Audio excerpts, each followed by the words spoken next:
Je signale à vos amis et à tous vos ennemis, comme toutes les semaines, qu'ils peuvent réagir sur les réseaux sociaux avec le hashtag ZenTV. Oh là là, ça attaque fort. Un petit message de Milos. Si vous deviez, puisqu'on a parlé beaucoup de testament la semaine dernière, si vous deviez écrire votre testament tout de suite, est-ce que vous légueriez quelque chose? Et notamment, alors les costumes et les livres d'Angot sont exclus. Ça va sans dire. Bah, moi, si je devais léguer quelque chose à Zemmour, je lui lègue ma bibliothèque. Ah. Bah, au moins, ça tomberait sous de bons yeux, entre de bonnes mains. En plus, tu m'as volé ma réplique. Ah bon, non, mais c'est un échange de bons procédés. Mais en plus, l'âge venant, je deviens un peu bibliophile. Donc, j'en ai des beaux. Oui, voilà, il commence à y avoir des beaux volumes. En plus d'y en avoir beaucoup, il commence à valoir un peu. On n'a pas que des poches. Voilà. Ah non. C'est le seul avantage de vieillir. Non, moi je lis pas en poche. Non, je suis anti-poche. Et vos livres d'Angot, alors qu'est-ce que vous en faites? Les livres d'Angot, c'est-à-dire que la correction m'empêche de vous dire l'usage que j'en fais. Mais sachez qu'ils ne sont pas dans la même pièce que le reste. C'est pas des livres. C'est une plus petite pièce, très séparée de l'espace bibliothèque. Voilà. Non, les livres d'Angot, c'est intéressant, il faut les garder. Parce qu'il y en a beaucoup d'autres, il n'y a pas qu'Angot, mais Angot est un archétype. Et dans 50 ans, on verra le basculement, c'est-à-dire que vous voyez, c'est comme le Néandertal et l'Homo sapiens. Il y aura Chateaubriand, il y aura Angot, et puis on verra bien que c'est pas vraiment l'humanité, quoi. Que c'était une souche spéciale. Il y a Chateaubriand, ça c'est la littérature française, et puis Angot... c'est le Néandertal de la littérature française, quoi. Oui. Les grottes de Lascaux, puis il y aura les grottes de Langot. Voilà, Non, mais voilà, on se penchera là-dessus en disant il y a eu un état primitif de la littérature, un peu maladroit, un peu brouillon, et puis voilà, ça a été une phase, et on est passé à autre chose. Voilà. Bien, on va passer à autre chose. Elle est quand même excellente. Je sors la nouvelle tirelire de Gaulle envoyée par Albert, que nous remercions encore pour ces petits cadeaux charmants, puisque on n'arrête pas de citer de Gaulle. Ça, je pensais que après l'année dernière, je pensais que c'était fini, mais en fait non. Donc on a de nouveau notre tirelire de Gaulle. Moi j'aurais préféré qu'entre francophones l'inscription soit en français. C'est is money. Je vois pas. Il ne sait pas lire l'anglais, de toute façon, ne lui dis pas. Allez messieurs, les chronomètres sont derrière moi, c'est l'heure du match.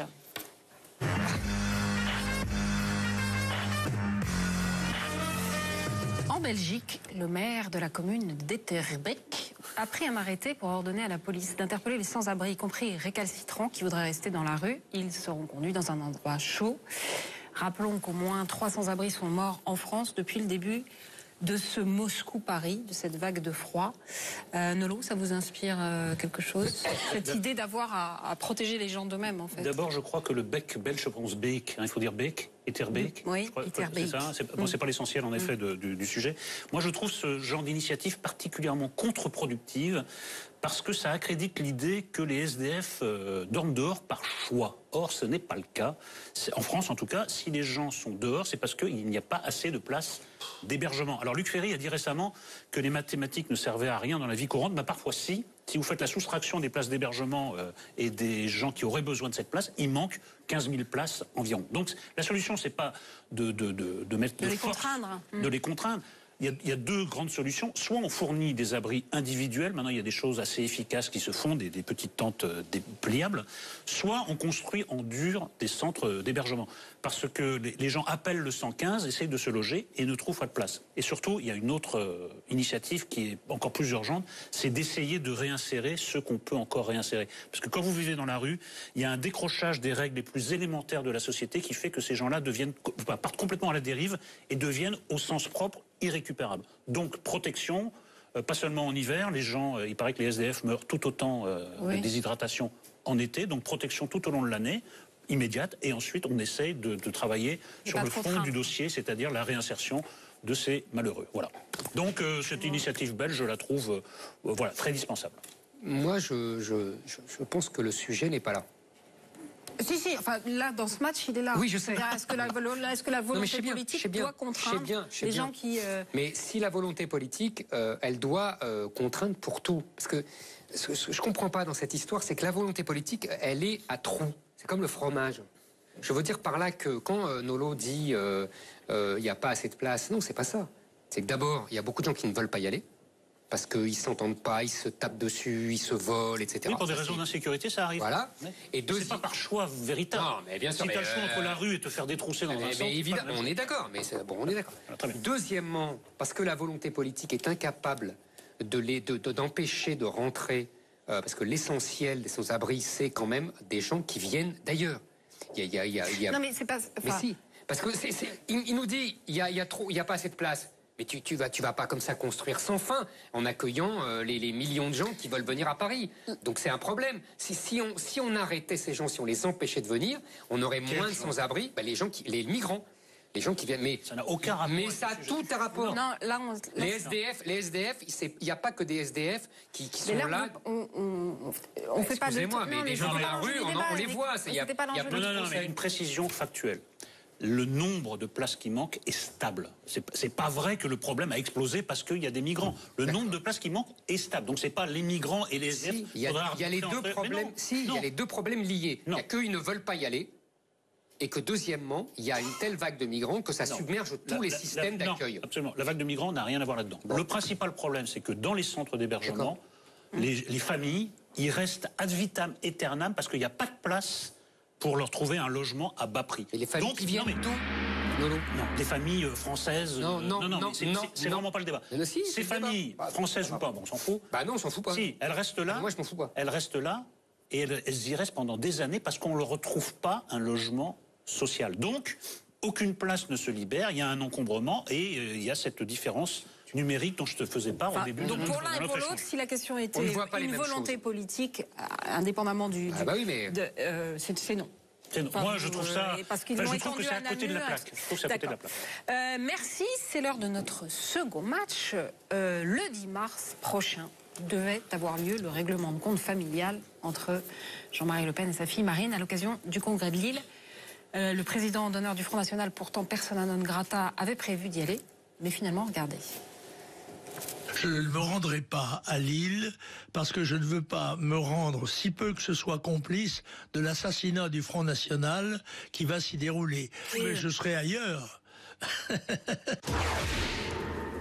Alors, Nolo, une façon pour le menhir de tirer sa révérence ? Non, je ne crois pas. Moi je trouve c'est très intéressant, cette péripétie, et je la mets en relation avec l'intervention de Marion Maréchal Le Pen dans un forum conservateur. J'ai l'impression que le grand-père et la petite-fille font le même calcul. C'est que c'est plus la peine d'épater la galerie avec des actions au coup de poing, il faut gagner la bataille des idées. En fait, Marion Maréchal Le Pen, ce qu'elle propose, elle, c'est une sorte de Sciences Po d'extrême droite, quoi, au sens gramscien. Elle crée une école. Elle crée une école, mais au sens gramscien, c'est-à-dire qu'il faut d'abord poser les bases idéologiques, bien imprégner la société, et ensuite on peut prendre le pouvoir. L'hégémonie culturelle, c'est le principe de Gramsci. Exactement, mais adapté à l'extrême droite, Gramsci n'étant pas d'extrême droite. Communiste. Et de l'autre côté, absolument. Qui était bien plus démocratique, c'est bien connu. Et de l'autre côté, Jean-Marie Le Pen, il doit faire le même calcul. Il se dit, bon, je vais faire ça, je vais peut-être faire BFM, mais je publie mes mémoires, j'ai le droit à la couverture du Point, et à 8 pages ensuite. C'est beaucoup plus payant. Et donc, il est en tête des ventes. Et il est en tête des ventes. Donc la bataille des idées paraît, de tout point de vue, beaucoup plus efficace, surtout qu'il l'attendait comme... il attendait le pied au fusil. Hein. Donc il n'aurait pas été très très loin, donc ça n'aurait pas été très efficace. Donc je pense qu'il y a une modification in extremis de la stratégie de Le Pen qui s'est inspirée de sa petite fille. Encore une fois, le grand-père et la petite fille sont sur la même ligne, en cohérence. Alors, moi, je voudrais d'abord dire que c'est la solution de la sagesse. Ça aurait été ridicule de voir un vieux monsieur chasser... Il l'a déjà fait, souvenez-vous. Je sais bien, mais bon, ça va. On s'est bien amusé, bon, c'est bon, quoi. Deuxièmement, je ne suis pas en désaccord avec l'analyse que fait Nolo, sauf que je pense qu'il surestime la complicité entre le grand-père et la petite-fille. Pour les connaître un peu... C'est une complicité objective. Ah voilà, d'accord, d'accord. Alors, intellectuellement, d'accord, ok. D'ailleurs, sur la ligne, là tu as tout à fait raison. Ils sont à droite alors que Marine Le Pen est une femme de gauche. Donc, effectivement, ça fait des différences. Ça, c'est quand même une première chose. Deuxièmement, je suis assez d'accord avec Nolo pour dire que, en gros, le Front National est mort. Et que donc, de toute façon, ils en tirent, et le grand-père et la petite-fille, les leçons. Et troisièmement, pour répondre à la guerre idéologique, moi je pense que Marion Maréchal Le Pen a bien raison. Et que c'est une excellente idée.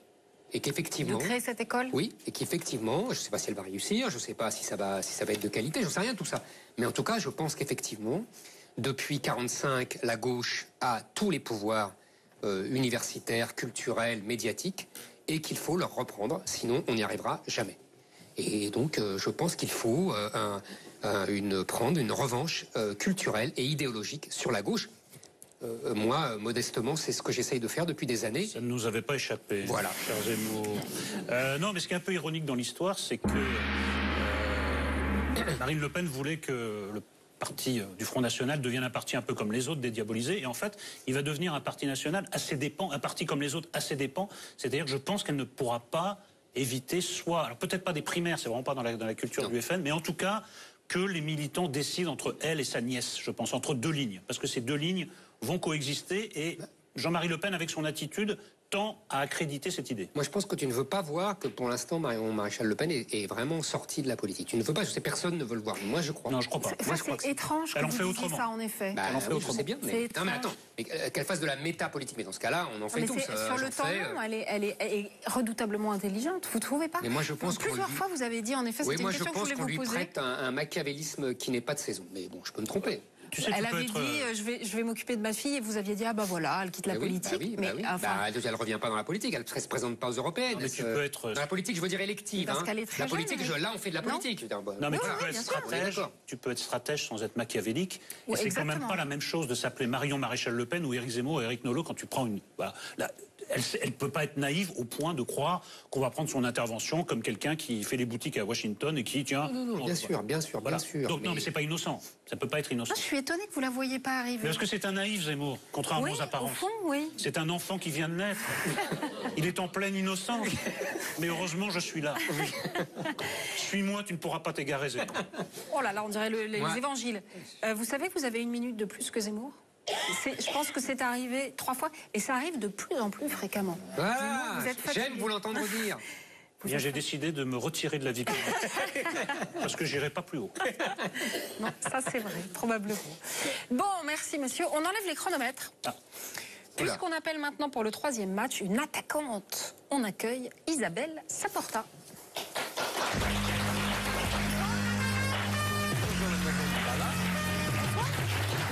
Bonjour. Merci. Bonsoir Isabelle Saporta. Alors je me mets ici. Non là, je me mets là. On m'avait bien dit où il fallait que je me mette, c'est pour ça que je me suis mise à côté. Vous savez qu'on est en direct, enfin pratiquement, donc ça ne sera pas coupé. D'accord. Voilà, bienvenue sur le plateau. Vous êtes journaliste, vous avez écrit il y a 7 ans le livre noir de l'agriculture, comment on assassine nos paysans, notre santé et l'environnement. Le salon de l'agriculture a ouvert ses portes le week-end dernier. Emmanuel Macron y a passé 12h30. Regardez. Oui. Voilà.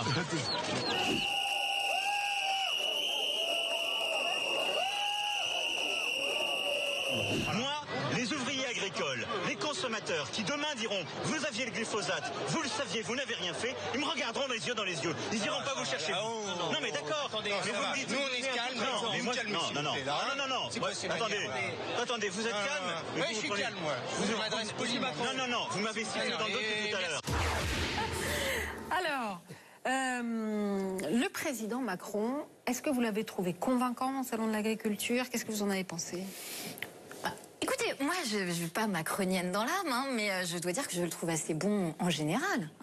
Là, effectivement, il a voulu montrer que, voilà, il a fait du Sarkozy sans faire du Sarkozy. C'est-à-dire, il n'a pas dit, voilà, c'est tout. Non, mais c'est très souvent, on peut dire ça pour beaucoup de choses. C'est ça. Pas seulement l'agriculture. Mais... C'est qu'effectivement, c'est un peu plus haut de gamme. C'est-à-dire qu'il n'a pas dit casse-toi, pauvre con, il n'aura pas dit ta gueule, mais il aura dit c'est qui les sifflets, je suis là, c'est qui Raoul. Bon, et oui, il est bon, qu'est-ce que vous voulez que je vous dise le contraire, il est bon, quoi. Non, mais est-ce qu'il n'y a pas une contradiction? Il n'y a pas un double langage?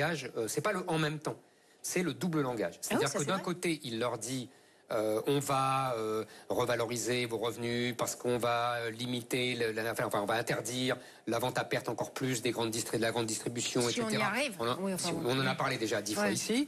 Donc ça, c'est le côté je protège les agriculteurs, les revenus des agriculteurs, etc. Et de l'autre côté, il accélère la mise en place des grands accords de libre-échange avec l'Amérique du Sud, c'est-à-dire le poulet brésilien qui a de poulet que l'étiquette, quoi. Bon, voilà.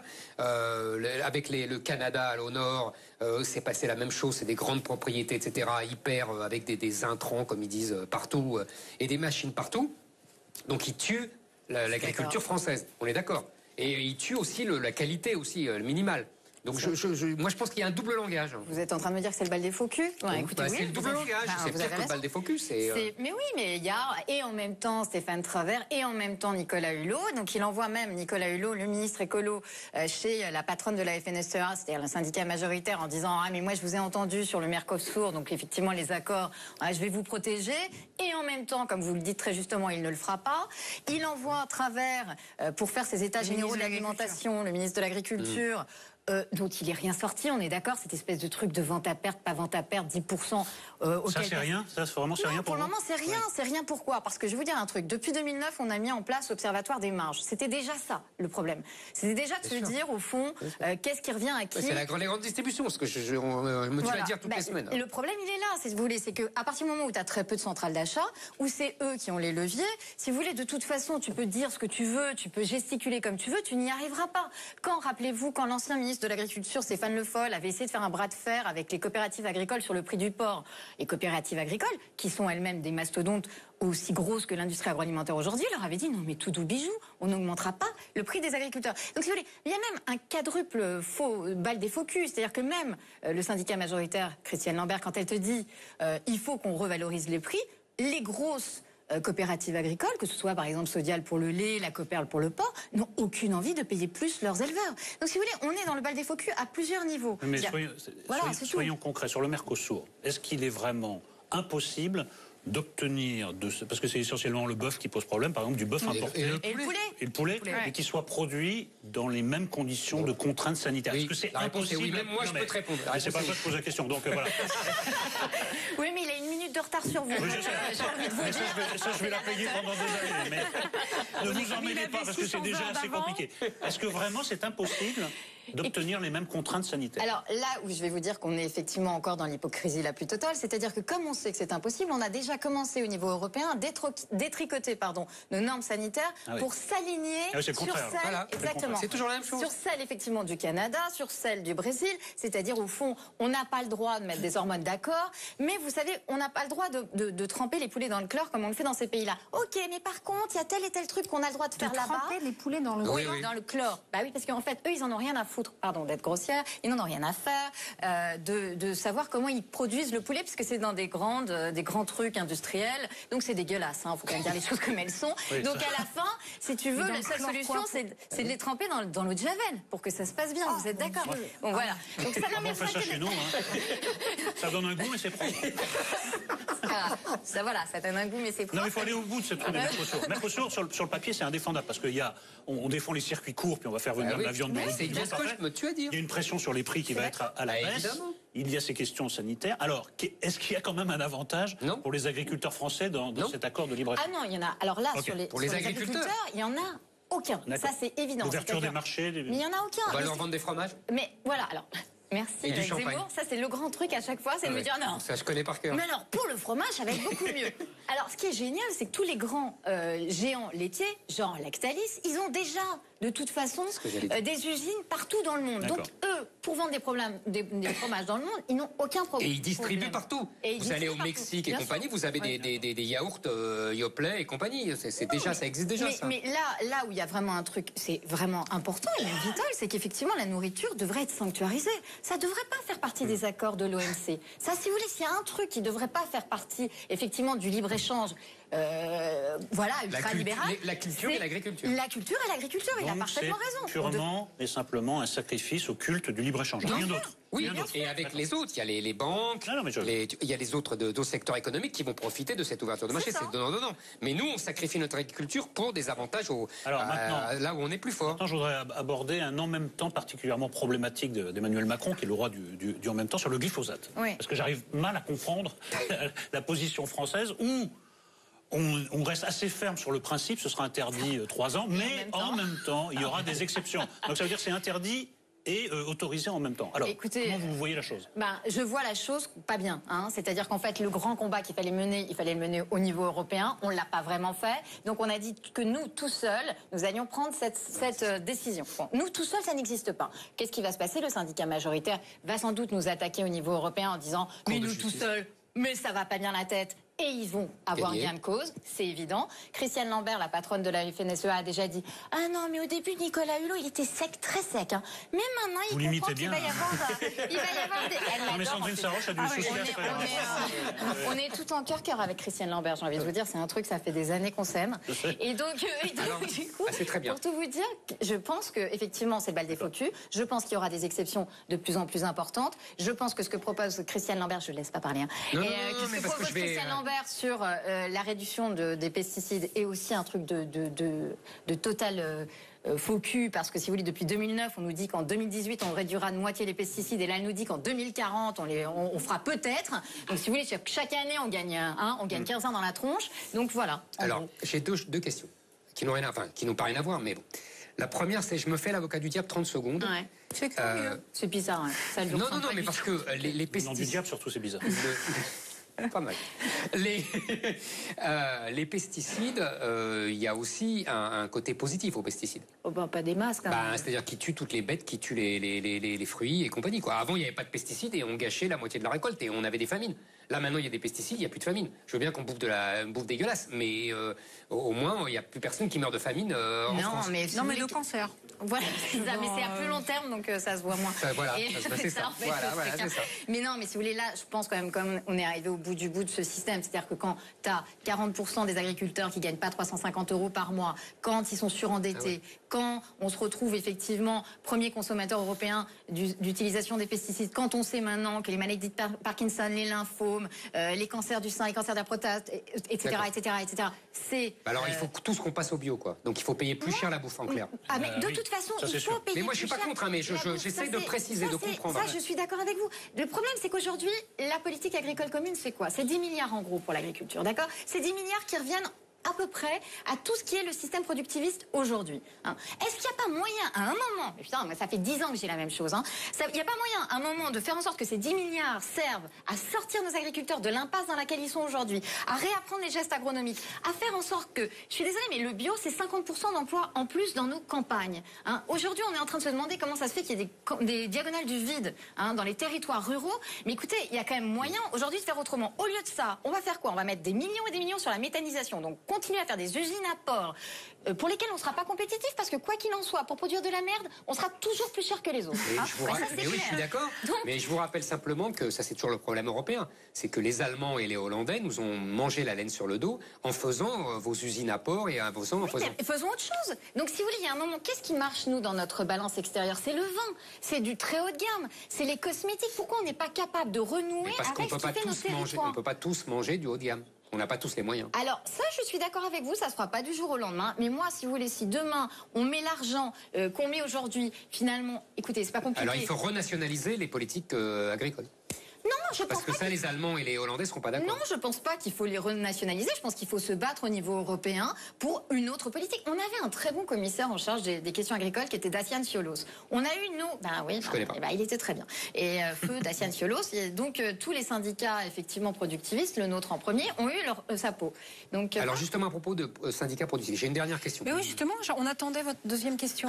Et voilà. Alors, on a eu ici et Sébastien, et Le Foll, et Perico Légas, qui vante Le Foll en disant que lui, au moins, il a viré la FNSEA du gouvernement et que là, maintenant, la FNSEA a repris les manettes du ministère de l'Agriculture. Est-ce que c'est vrai, est-ce que c'est faux? Enfin, est-ce que vous êtes d'accord au moins? De toute façon, elle les a jamais perdues, les manettes. Alors lui dit que si. Non, mais parce qu'il est amoureux de Le Foll. Je sais pas pourquoi il est ébloui. Bon, moi, j'ai jamais été ébloui par Le Foll. Non, mais là, c'est sexuel. On n'est plus dans le rationnel. Voilà, il y a un truc. Moi, Le Foll, ça n'a jamais été. C'est l'amour, ça s'explique pas. Je peux vous dire. Voilà. Maintenant, moi, Le Foll, quand il expliquait au moment de la grève des mecs de Lactalis, des éleveurs de Lactalis, que il aurait bien fait quelque chose pour eux, mais qu'il n'arrivait pas à trouver le 06 d'Emmanuel Beignet.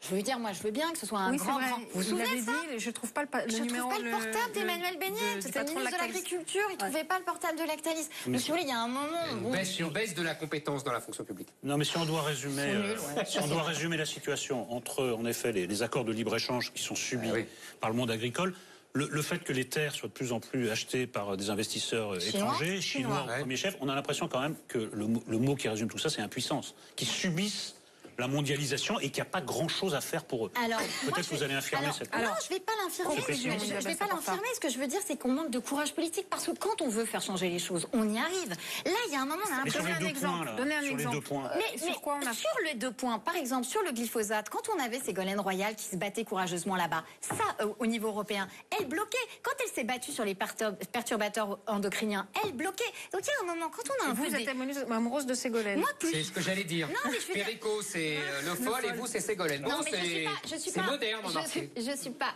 Ouais, ça, je savais que ça allait vous plaire. Je me suis doutée. Hein.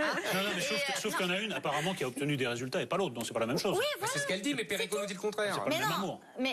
non, mais ce que je veux vous dire, c'est qu'en tout cas, moi, je pense que le champ de bataille, contrairement à vous, Éric Zemmour, là-dessus, on ne sera pas à pote, c'est qu'effectivement, il est au niveau européen. C'est-à-dire que je ne pense pas qu'on réussira tout seul Ouais, j'ai compris, en ouais. s'enfermant.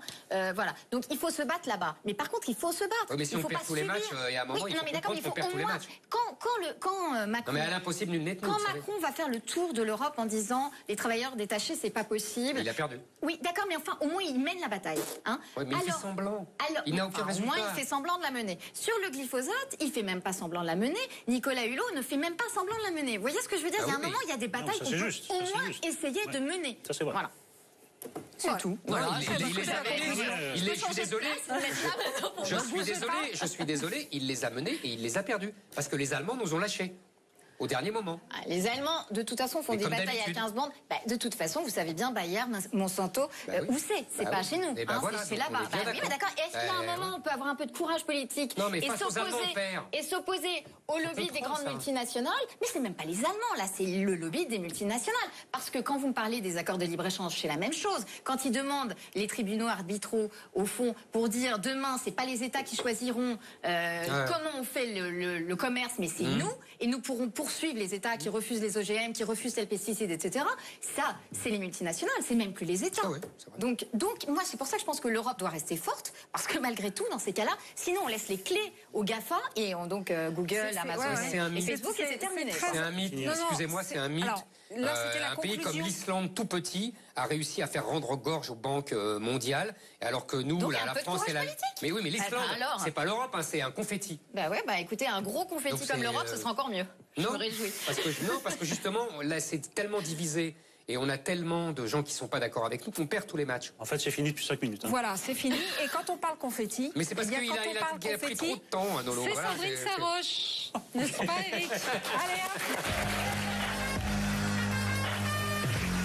Sandrine, je dois vous voir, vous êtes aussi dans les coulisses depuis 12h30 vous-même. Ça va être votre heure, mais d'abord c'est la pub, hein, vous savez. Après la pub, on retrouvera un essayiste, Alain Minck, le copain d'Éric Zemmour, un cheminot, Roger Dylan Senger, un insoumis, Manuel Bompard, et un ancien ministre, Roger Karoutchi. À tout de suite. Allez, de retour sur le plateau de Zemmour. Et non, je rappelle, messieurs, à vos amis et à tous vos ennemis, et mesdames, à tous vos amis, qui peuvent réagir sur les réseaux sociaux avec le hashtag ZenPP. Alexandrine, c'est à vous, donnez tout. Merci Anaïs. Je ne sais pas si vous avez remarqué, mais chaque année, c'est de plus en plus compliqué d'avoir froid. Avant, en hiver, quand il faisait froid, il faisait froid. Et quand il faisait froid, on avait froid. Bon. Pareil en été, quand il faisait chaud, on avait chaud et puis c'est tout. Mais aujourd'hui, on nous explique que ce qui compte, c'est pas le froid qui fait, c'est le ressenti. Par exemple, quand il fait moins 2 degrés, on nous dit il fait moins 11. Comme sur ce plateau. Mais voilà. Du coup, moi, je sais plus si j'ai froid ou si j'ai très très froid. D'ailleurs, tout à l'heure, en arrivant au studio, il y a Éric Zemmour qui avait son cache-nez jusqu'aux yeux et qui me dit, ben alors, on se fait plus la bise? Eh ben moi, du coup, au niveau du ressenti, ben je l'ai trouvé hyper blizzard. Finalement, le ressenti, c'est valable pour tout et n'importe quoi. Tiens, par exemple, Jacques Lang. Quel âge a-t-il à votre avis? 78 ans, ressenti 22 ans, à tout casser. C'est tellement méchant. Mais pas du tout. Ça dépend Mais des pas gens. du tout. Regardez ce qui vient et pire, Rachida Dati. Non. Quel âge? 52 ans, ressenti 51 grand maximum. C'est très méchant. Silvio Silvio Berlusconi, quel âge? Ah, ça c'est pas méchant ça. 81 ans, ressenti, musée Grévin. Ah bah le bunga bunga ça conserve. Hein. Abdelaziz Bouteflika, quel âge? Ah bah il est immortel. Eh ben, le même âge que Berlusconi, 81 ans, mais sans la chirurgie. Ressenti, bon là on est au-delà du ressenti. Alors, ça vaut aussi pour les statistiques. Parfois, il y a une distorsion entre la réalité des chiffres et le ressenti qu'on en a. Par exemple, il y a 224 femmes élues à l'Assemblée nationale, ce qui fait 38,8% de femmes. C'est pas encore la parité, mais c'est pas si mal, on va dire. Eh ben, pour Marlène Schiappa, ressenti 2%. Pour Jean-Luc Mélenchon, ressenti beaucoup trop. Surtout depuis qu'il est devenu Marseillais. Alors, il a demandé, vous le savez, à Clémentine Autain de baisser d'un ton. Oh, mandarine. Ouais, Clémentine, pareil, c'est pareil. Viens un peu là, viens. Ouais, tu commences à me gonfler sérieusement les alibos, fille. Hein. Alors, fille. Hein. Parce que là, ça fait des mois que tu nous emboucanes avec tes histoires que soi-disant on méprise le PC, le PS. C'est pas qu'on les méprise. C'est qu'on s'en bat les steaks. Ok, t'as compris? Ah ouais, il était vénère, le Méluche, là. Quant à la rédac-chef du média, Aude Rossigneux, elle a été priée d'aller chanter ailleurs.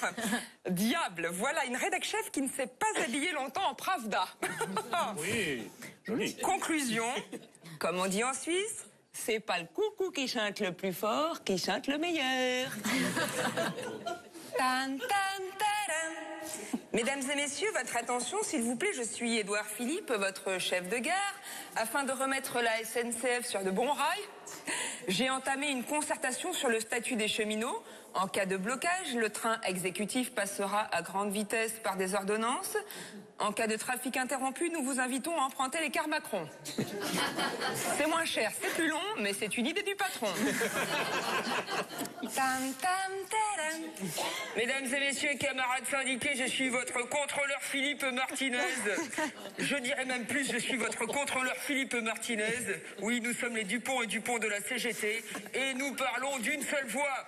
Au train où vont les choses, nous sommes déterminés à utiliser toutes les voies de recours, blocage du trafic pouvant aller jusqu'à la rupture de Castaner.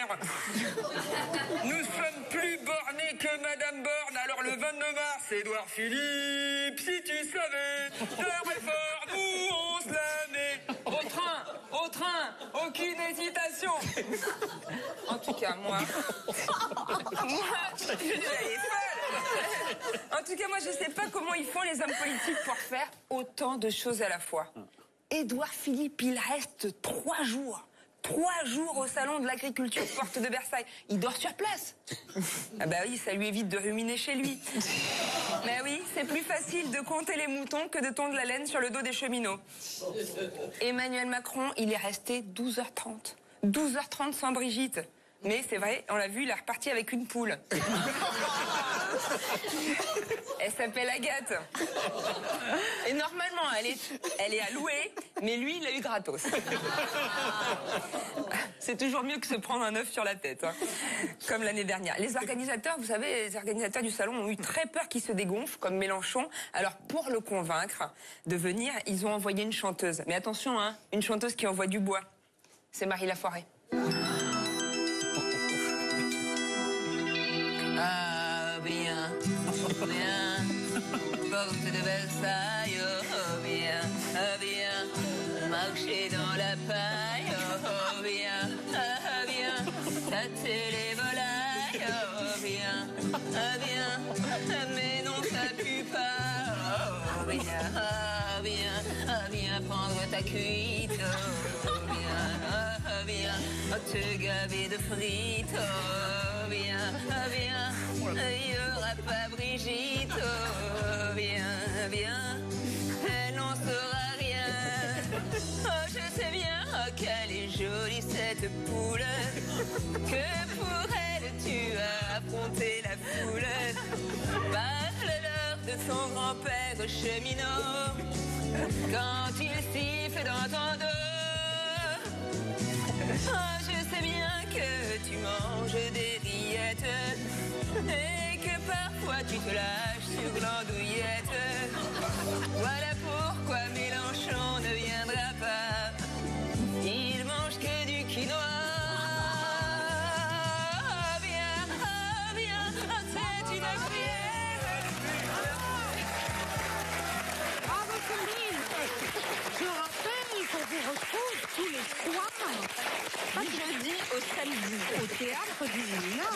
et on leur dit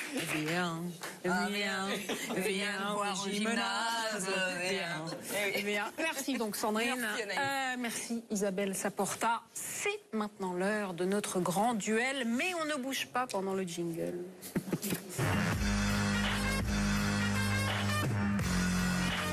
Notre grand témoin cette semaine, c'est l'essayiste, conseiller des princes, Alain Minc. Pour débattre avec lui, le directeur des campagnes de la France Insoumise, Manuel Bompard. Mais avant d'engager la conversation, regardez ce portrait, Alain Minc déchiffré par Gaël Atlan.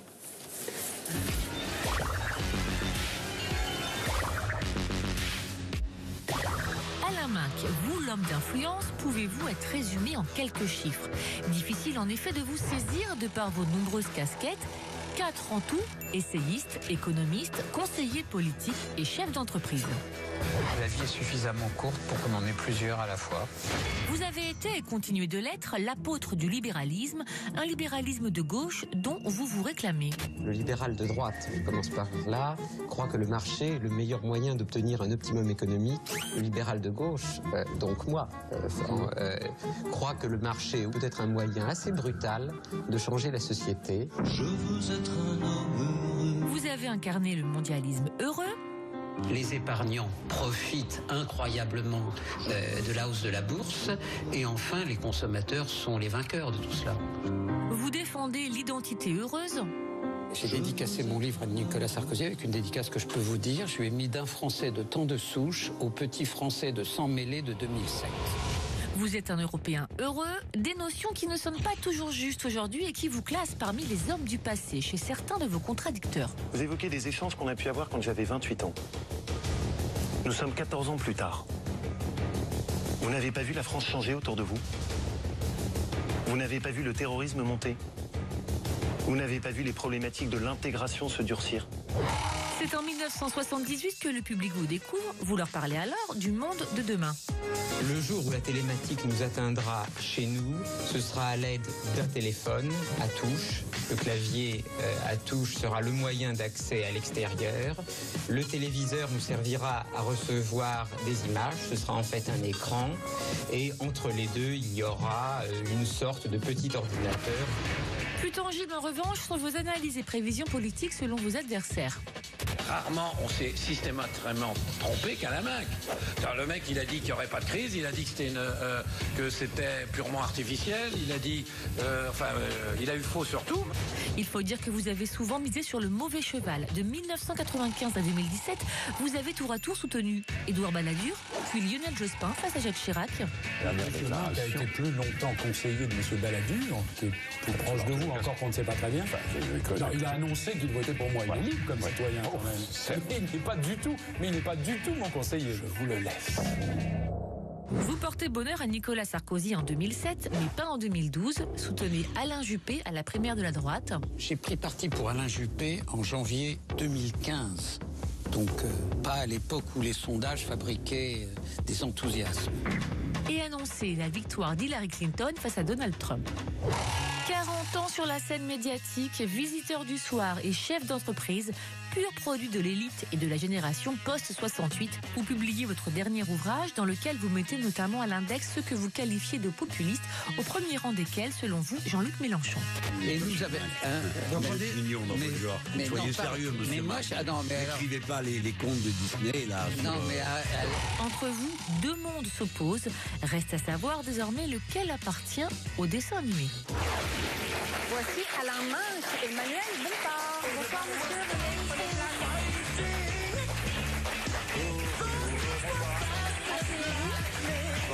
Bienvenue. Bonsoir. Bonsoir Alain Minc. Vous êtes né à Paris. Vous êtes conseiller politique, économiste, essayiste, dirigeant d'entreprise. On va débattre ensemble du populisme auquel vous consacrez quelques pages dans votre humble cavalcade dans un monde moderne chez Grasset. Bonsoir Manuel Bompard. Bonsoir. Vous êtes né à Firminy dans la Loire. Vous êtes ingénieur et docteur en mathématiques. Vous êtes secrétaire général du Parti de gauche. Vous avez été directeur de la campagne de Jean-Luc Mélenchon aux dernières présidentielles et on vous prête un grand destin national. Bonsoir Éric Nolot. Vous êtes né à Baden-Baden. Oui. Et... Déjà. C'est pour ça que je me répète souvent. Et comme Manuel Bompard, vous avez lu le livre d'Alain Minc. Voici votre apostrophe. Mon cher Alain Minc, votre nouvel essai s'intitule « Une humble cavalcade dans le monde de demain ». Alors nous savions certes déjà que la prospective au triple galop faisait partie de vos dadas, mais vous n'aviez encore jamais à notre connaissance pratiqué l'humilité dont acte le nouveau monde réserve décidément bien des surprises et parfois de taille. Alors pour des raisons de clarté, Anaïs l'a dit, je ne retiendrai ici de votre exercice d'hygiène intellectuelle, ainsi le définissez-vous, que ce qui se rapporte au thème de notre débat, à savoir ce que vous qualifiez de populisme en général et du cas de Jean-Luc Mélenchon en particulier. Alors du populisme, vous commencez par expliquer que son expansion était en germe dès 2004, date de parution d'un autre de vos essais, Ce monde qui vient, et ne saurait donc vous étonner. Ce qui ne vous empêche pas d'exprimer une certaine surprise quant à l'âge de ses capitaines, je vous cite, Sanders, Corbyn, Mélenchon, autant d'idoles paradoxales de la jeunesse, à laquelle il parle de révolte, d'injustice, de progrès sociaux avec les mots d'hier. Alors immédiatement après la phrase que je viens de citer, débuta ce qui reste l'une de mes plus étranges et récentes expériences de lecture. En page 12, je tombais sur, c'est donc vous qui écrivez, « Le capitalisme est une machine qui pratique de l'efficacité et de l'inégalité. Quand emporté par la mondialisation, la révolution technologique et les libres mouvements de capitaux, il tourne à pleine vitesse, il produit encore plus d'efficacité et d'inégalité. Tiens, me dis-je, abusé par la proximité alphabétique des auteurs, j'ai dû prendre un essai de Mélenchon à la place d'un essai de Minc. Vérification faite, il n'en était rien. La phrase était bien de vous. 3 pages plus loin, me vint sous les yeux, si les inégalités matérielles étaient compensées par un accès de plus en plus égal à l'éducation et au savoir, la société serait moins déséquilibrée. Tiens, me dis-je, des vacances me feraient décidément du bien. J'ai confondu Minc et Bourdieu dans ma bibliothèque. Vérification faite, il n'en était rien non plus. La phrase était aussi de vous, Alain Minc. En page 21, nouveau sujet d'étonnement et donc nouvelle citation. Il existait en fait une troisième France qui se sentait oubliée et qui ne trouve d'exutoire à ses frustrations que dans le bulletin de vote. Bon, Maugréage in petto, Christophe Guy, lui, commence un peu à radoter. Et non, vérification faite, la phrase n'était pas de lui, mais encore de vous.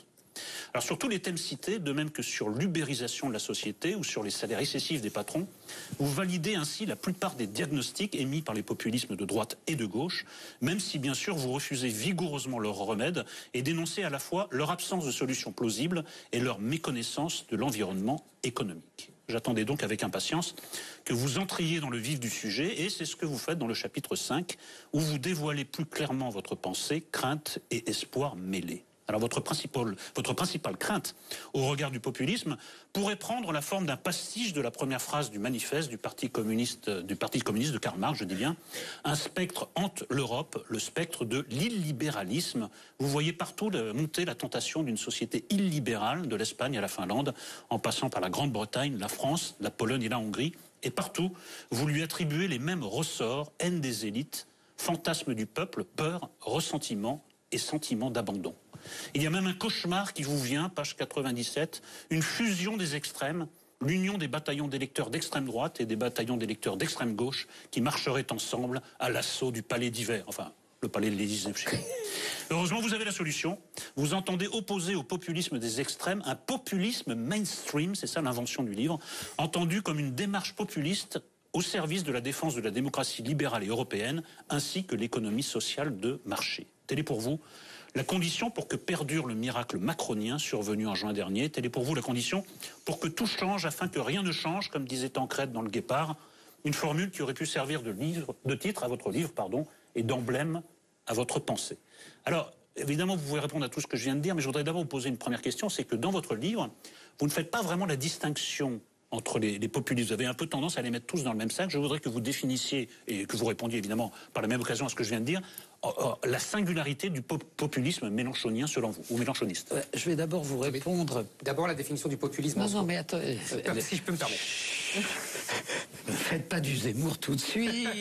Calme. Non, parce que je croyais qu'il allait dire définition du populisme, et en particulier mélenchonien. En plus, ce que j'allais dire, à mon avis, pourrait vous interpeller. Donc, très bien. Alors, excusez-moi. C'était une confidence que je faisais à mon interlocuteur, qui était évidemment que s'il y avait eu un deuxième tour Mélenchon-Le Pen, j'aurais bien sûr voté des deux mains Mélenchon. C'est intéressant. C'est intéressant, peut-être. Donc c'est une réponse à la question. C'est une première manière, une réponse à la clérique. Non, mais je vais continuer par une autre comparaison. Comparaison n'est pas raison. Pourquoi je n'ai jamais été d'accord avec l'analogie de François Furet entre le communisme et le nazisme? Pour une raison tout à fait simple. Les communistes étaient individuellement des gens bien, entraînés dans une dérive collective. Je ne crois pas qu'il y avait des nazis bien, individuellement. Là, vous allez m'expliquer, je crois que c'est une immense différence. Immense différence.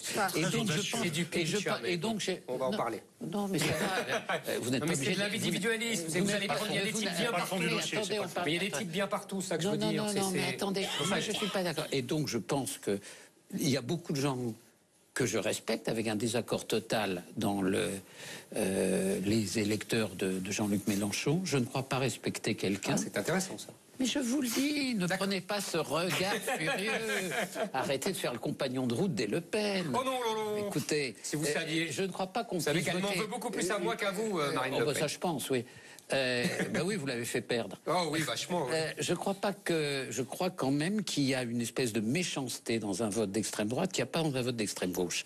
Une fois qu'on a dit ça, il y a toujours quand même, et il y a toujours eu dans l'histoire, des passages de l'extrême gauche à l'extrême droite. Dans les années 30, c'était le cas. Donc je ne crois pas du tout à l'agrégation des dirigeants, mais je pense qu'un électeur d'un vote de refus d'extrême gauche peut passer à un vote de refus d'extrême droite et vice-versa. Mais arrêtez de me regarder comme un primat. Non, pas du tout. Je ne regarde pas comme un primat. Mais Alain, vous faites une réponse psychologique. Merci. D'un côté, il y a des gens gentils, de l'autre, méchants. Oui, non, mais je vous demande, sur la base de la situation actuelle, ce qui, pour vous, distingue les populistes que vous mettez un peu tous dans le même sac. C'est très simple, et je l'ai dit dans ma première phrase. Pourquoi aurais-je voté Mélenchon et pas Le Pen? Parce que je pense que Mélenchon est un républicain. Et que je ne pense pas... Et Le Pen, non. Elle n'a pas la conception... Elle est illibérale. Elle a la même conception de la... Mais arrêtez de faire... comme ça. C'est un mot qu'elle ne comprend pas. Non, mais elle comprend... Oui, ça c'est probable. Mais je pense qu'elle n'a pas la même vision. Mélenchon n'aurait pas touché aux institutions. Il aurait foutu l'économie en l'air. Bon, ça c'est autre chose. Justement, c'est là que vous intervenez, Manuel Bompard. Oui, bon, moi j'ai lu le livre aussi avec beaucoup d'attention et avec intérêt, sincèrement. Je trouve que du point de vue des questions qui sont posées comme étant finalement les grandes questions qui sont posées au monde, je partage un certain nombre de l'analyse. Après, comme l'a dit monsieur Nolot à l'instant, quand on arrive à la question des solutions qui sont apportées, ça vous surprendra pas que, bien évidemment, je partage pas ce qu'il y a dans le livre, mais surtout, j'ai été frappé par le fait qu'il y a beaucoup de lucidité, je trouve, sur l'identification des problèmes auxquels est confronté le monde. Et quand on arrive à la question des solutions, j'ai vu beaucoup de caricatures, et même, excusez-moi du terme, un petit peu d'aveuglement. En réalité, de la caricature, vous l'avez dit, parce que on met tous les populismes, les extrémismes dans le même sac, sans forcément les distinguer les uns par rapport aux autres. Et puis de l'aveuglement aussi, parce que j'ai le sentiment que vous n'avez pas identifié que c'est en réalité les politiques que vous soutenez depuis 20 ans, même davantage encore, qui sont en réalité les solutions extrêmes. C'est celles qui sont en train de nous amener dans le mur. Elles sont en train de nous amener dans le mur sur la question écologique, parce que la question qui est posée aujourd'hui, c'est de savoir si demain, après-demain, dans 100 ans, il y aura un écosystème dans lequel la vie humaine est possible. C'est en train de nous amener dans le mur dans la question sociale, parce que jamais les inégalités dans notre pays ont été aussi grandes, et tout le monde sait que cette situation-là n'est pas tenable. C'est en train de nous amener dans le mur sur la question européenne, parce que cette construction européenne est en train de détruire l'Europe, qui est pourtant une belle idée. Et donc j'ai l'impression, voilà, je m'arrête là-dessus, mais la question que j'ai envie de vous poser, c'est est-ce que le cercle de la raison que vous avez théorisé il y a une vingtaine d'années, est-ce que finalement, après quelques années, n'est pas devenu le cercle de la déraison? Et est-ce que la politique que vous êtes en train de soutenir, elle nous amène pas finalement dans le mur? Est-ce que vous considérez qu'il y a beaucoup de points communs, on appartient au même univers, entre par exemple la France et les pays scandinaves? Même culture, même univers mental, etc. Dans les pays scandinaves, qui vivent en économie capitaliste au moins autant que nous, qui sont exposés à la mondialisation 2 fois plus que nous, c'est-à-dire que nous, notre part de notre produit intérieur lié aux échanges internationaux, c'est une vingtaine de pourcents. Dans les pays scandinaves, comme en Allemagne, c'est 40%. Donc vraiment une présence lourde de la mondialisation. Vous n'avez pas de chômage, quasiment pas de chômage. Vous avez, pour vous qui avez une vocation écolo, un respect de la nature tout à fait avancé. vous avez un système éducatif qui fonctionne bien, où les inégalités sont bien moindres que chez nous, et la Finlande, dans les classements PISA, comme universitaire, vous connaissez, est tout en haut, alors que nous sommes tout en bas. Donc le système d'économie de marché libéral, européen, capitaliste, peut produire des sociétés relativement harmonieuses. Et je vais vous en donner un exemple par rapport à nous. Je pense, et je le dis dans le bouquin, M. Nolot a cité le passage, qu'en effet, le système capitaliste fabrique de l'inégalité économique, monétaire, c'est une évidence. Alors après, on peut essayer de les corriger plus ou moins. Vous dites que c'est une fatalité dans le livre, d'ailleurs. Oui, c'est une fatalité. Après, vous pouvez avoir un système de redistribution qui élimine ces inégalités. Les inégalités culturelles, les inégalités qui font que l'ascenseur social fonctionne moins bien que quand j'étais étudiant et manifestant en 68. Elles ne sont pas liées à la mondialisation, puisqu'il y a des pays qui y échappent. Mais elles sont liées à nous-mêmes. Elles sont liées, vous qui êtes dans le monde universitaire, vous le savez très bien, à la façon complètement folle dont on a géré le système éducatif, entre d'un côté un monde hyper élitiste à travers les grandes écoles qui donne au pays les dirigeants dont il a besoin, et de l'autre côté, une université sans sélection, sans orientation, et qui aboutit à fabriquer, au bout d'1 an ou 2 ans, des masses de chômeurs. Bon, ça, c'est pas le système capitaliste. Donc n'en voulez pas au système capitaliste de ce qui sont nos propres vices. Alors, j'ai lu aussi ce passage dans le livre qui m'a frappé par le fait que vous mettez d'un côté les inégalités sociales et de l'autre côté les inégalités éducatives, sans considérer à un moment qu'il puisse y avoir des parallèles entre les deux. Or, les parallèles entre les deux, ils sont établis. Toutes les études qui montrent, par exemple, que si vous n'êtes pas, quand vous êtes à l'école primaire, dans une chambre seule, et si vous êtes obligé, je prends cet exemple-là, de partager votre chambre avec d'autres enfants, si vous êtes dans une situation sociale complexe, votre taux d'échec à l'école est beaucoup plus fort. Oui, donc vous ne pouvez pas... toutes les études montrent. Attendez. J'ai une question. Quand on accole le terme de populisme à Jean-Luc Mélenchon, ça vous fait de la peine? Ça vous inspire quoi? Ça vous... Non, ça me fait pas forcément de la peine. Tout dépend ce qu'on appelle le populisme. Justement. Moi, j'ai pas de problème pour revendiquer le terme de populisme. Moi, je vous donne ma définition du populisme. Pour moi, le populisme, c'est délimiter une frontière pour construire un antagonisme dans la société entre un eux et un nous. Bon, et de ce point de vue-là, je suis d'accord avec M. Mann quand il dit que M. Macron fait du populisme mainstream. C'est la définition de la politique. Eh ben, c'est la définition, pour moi, du populisme. En tout cas, c'est celle dans laquelle je me reconnais. Or, il n'y a aucun rapport entre le eux et le nous que construit, par exemple, Marine Le Pen, et le eux et le nous que va construire la France insoumise. Et quand M. Mann dit M. Macron fait du populisme mainstream, c'est une analyse que je partage, puisque M. Macron a installé un antagonisme entre, finalement, ceux qui ont envie de faire bouger le pays et ceux qui seraient conservateurs ou rétrogrades. Moi, j'aimerais revenir effectivement sur les mots, parce que tout à l'heure, M. Mann, c'est pour ça que j'opinais de la tête et je faisais des bruits bizarres. C'est parce que on vous pose une question historique et vous répondez de la psychologie. C'est indigne de vous. Il y a des gentils et des méchants. C'est pas l'histoire, ça. On s'en fout des gentils et des méchants. L'important, c'est ce qui se passe. Donc, je voudrais revenir au départ parce que il y a une entourloupe sémantique dans votre livre qui est extraordinaire, en fait. Les mots ne veulent plus dire ce qu'ils veulent dire. Et c'est d'ailleurs la grande habileté depuis 30 ans. Et vous dites populisme. Et en fait, quand vous dites populisme, vous pensez démagogie. C'est ça que vous pensez. Or, le populisme, ce n'est pas la démagogie. Le populisme, c'est la tentative du peuple de retrouver sa capacité de peser sur l'histoire. Mais vous dites, le peuple, ça n'existe pas. Et vous dites, le discours populiste, c'est la haine des élites. Non, monsieur Minck, c'est la haine des élites pour le peuple. C'est Christopher Lasch, dès les années 70, qui a bien compris ça. C'est les élites qui haïssent le peuple. Ce n'est pas le peuple qui haïsse les élites. C'est les élites qui ont fait sécession. C'est les élites qui mettent leur argent ailleurs. Et c'est les élites qui conçoivent, qui pensent mondial quand le peuple pense national. Mais vous voyez, vous venez exactement, tenant un discours que je vous ai entendu tenir de nombreuses fois, aller mettre le doigt sur votre contradiction. Ah bon, allez-y. Mais oui, votre contradiction. Parce que votre contradiction, si les élites... au référendum de 2005, où en effet les gens du cercle de la raison comme moi ont été battus, si les élites représentaient 45% du pays, si, vous l'avez dit... Pas du tout. Laissez-moi finir à mon tour. J'ai pas dit ça. Si vous avez dit le peuple contre les élites... J'ai pas parlé du référendum de 2005. Mais vous avez tous parlé du référendum de 2005. Non, pas moi, je suis désolé. En réalité, c'est faux, il y a autant... Vous pouvez pas... Vous en êtes au point de considérer que les gens... Je n'ai jamais dit que les 45% étaient les élites. Jamais. Alors... Excusez-moi. Alors, ils étaient quoi? Aveuglés par les élites? Ils étaient quoi? Ils étaient endoctrinés, oui. Et de toute façon, les 55 n'étaient pas endoctrinés parce qu'ils avaient la pulsion populaire et les 45 étaient endoctrinés. Je vous signale que je n'ai pas parlé du référendum européen et je n'ai pas parlé des 45% et je n'ai pas dit que c'était les élites. Donc, vous voyez, vous faites le ventriloque de ce que j'ai dit. Je n'ai pas dit ça. Moi, je vais continuer. Attendez, je vais continuer parce que c'est trop facile. Et vous nous dites, donc je répète, ce n'est pas le peuple qui est les élites, contrairement à ce que vous dites. C'est les élites qui haïssent le peuple et c'est les élites qui ont détruit les nations. Et je fais une deuxième entourloupe sémantique encore plus majeure. Vous nous dites, il y a une tentation aujourd'hui très forte de l'illibéralisme, ça veut dire le contraire du libéralisme, et vous nous expliquez que c'est ceux qui remettent en cause l'état de droit. Et vous nous dites, pour un démocrate, l'état de droit essentiel, c'est la démocratie, c'est que le pouvoir politique est sous le contrôle des normes de droit et donc du juge. Et vous étendez d'ailleurs ça très honnêtement aux banques centrales européennes, etc., et à la Commission, etc. Et là, encore une fois, vous renversez les mots. C'est-à-dire que la démocratie, normalement, c'est le pouvoir du peuple, par le peuple, pour le peuple. Attendez, je vous en prie, laissez-moi finir parce que c'est un peu compliqué. Non, mais je comprends. Je sais que vous avez compris, mais pas les gens qui nous regardent. Je sais que vous avez compris. Or, l'état de droit, ce n'est pas ça.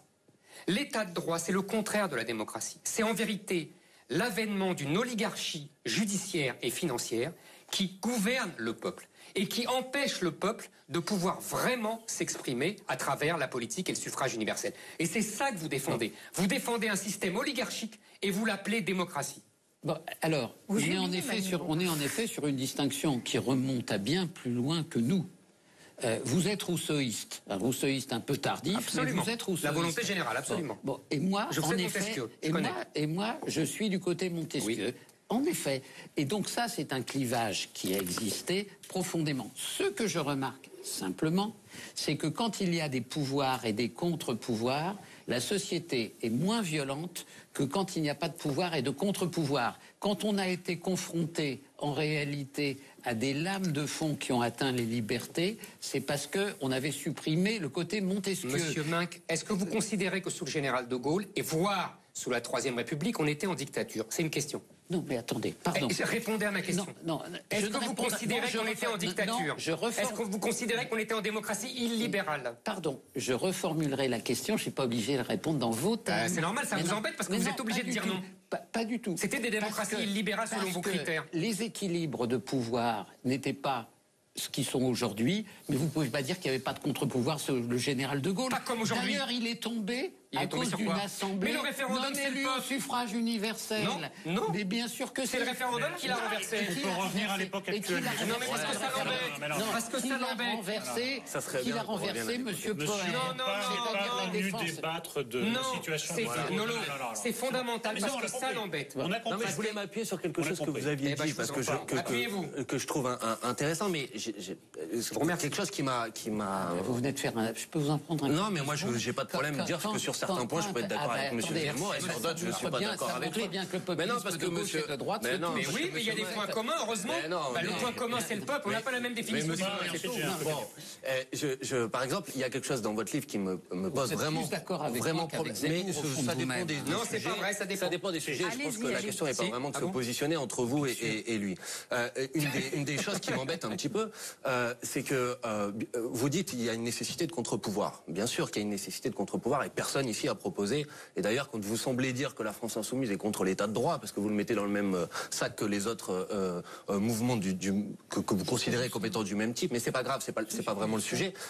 Il y a quelque chose qui me pose une difficulté, c'est que bien sûr qu'il y a besoin de contre-pouvoir, mais vous pouvez pas étendre le contre-pouvoir, par exemple, jusqu'à la Commission européenne, en perdant de vue que la Commission européenne, ce n'est pas un contre-pouvoir, c'est un pouvoir au service d'une idéologie et qu'on a le droit de contester. Comme tous, et les juges aussi. Oui, mais les juges aussi. Non, mais moi je crois pas que la République soit un régime neutre par ailleurs, donc c'est normal qu'il y ait des contre-pouvoirs, qu'il y ait un contenu. Sauf que la Commission européenne, elle a un contenu, y compris économique. Pardonnez-moi, monsieur Bompard. Oui. Vous lui donnez des armes en lui parlant de contre-pouvoir. Ce n'est pas le contre-pouvoir. C'est la réalité du pouvoir. C'est bon, laissez parler votre petit frère. Laissez parler votre petit frère. Non, mais il y a quand même une distinction fondamentale. Moi, j'étais un peu sidéré par précisément la distinction que vous avez faite tout à l'heure entre le Front National d'un côté et Mélenchon de l'autre. Moi, je ne fais pas partie du cercle de la raison. J'ai été élevé dans un autre cercle, celui de la gauche antitotalitaire. Donc, je sais ce que... C'est les mêmes. Hein. Non, mais je sais ce que ça peut donner dans l'autre sens. Et moi, je trouve que la distinction entre vous, alors je ne sais pas où vous vous situez, vous, monsieur Bompard, c'est que j'ai l'impression que dans la pensée, quand même,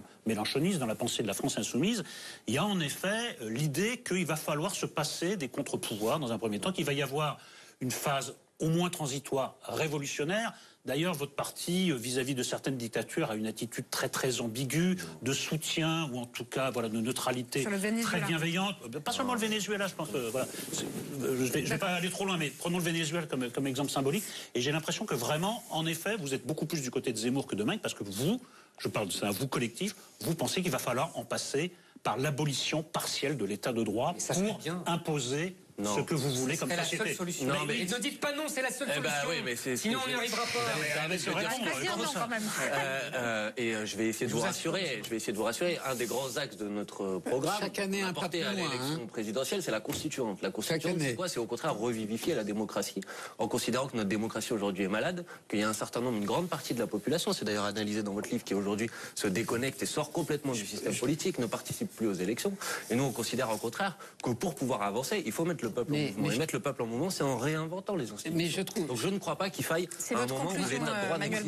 Moi, je trouve que votre reproche à la France insoumise est injuste, parce que qu'est-ce qu'ils ont dit? Désaccord total de ma part. Moi, attaché comme je suis aux institutions de la Ve République, mais ils ont dit on fera une assemblée constituante. C'est-à-dire qu'ils veulent changer les équilibres, mais ils acceptent une logique institutionnelle. Une assemblée au Venezuela. On veut même le pousser. C'est aux antipodes de ce que dit Zemmour. Comment pouvez-vous dire que vous êtes fidèle aux institutions de la Ve République, alors que justement les institutions de la Ve République reposaient sur la centralisation du pouvoir et l'affaiblissement de tous les contre-pouvoirs. Excusez-moi, encore une fois, vous êtes dans l'oxymore permanent. Non, mais non. Alors évidemment, c'est énervant. Mais vous répondez à la main qui est Vous changez le sens des mots tout le temps. Ce que j'aime bien, parce que comme vous avez la gentillesse de m'inviter presque à chaque bouquin, une fois par an, j'ai mon thermomètre de zémourisation.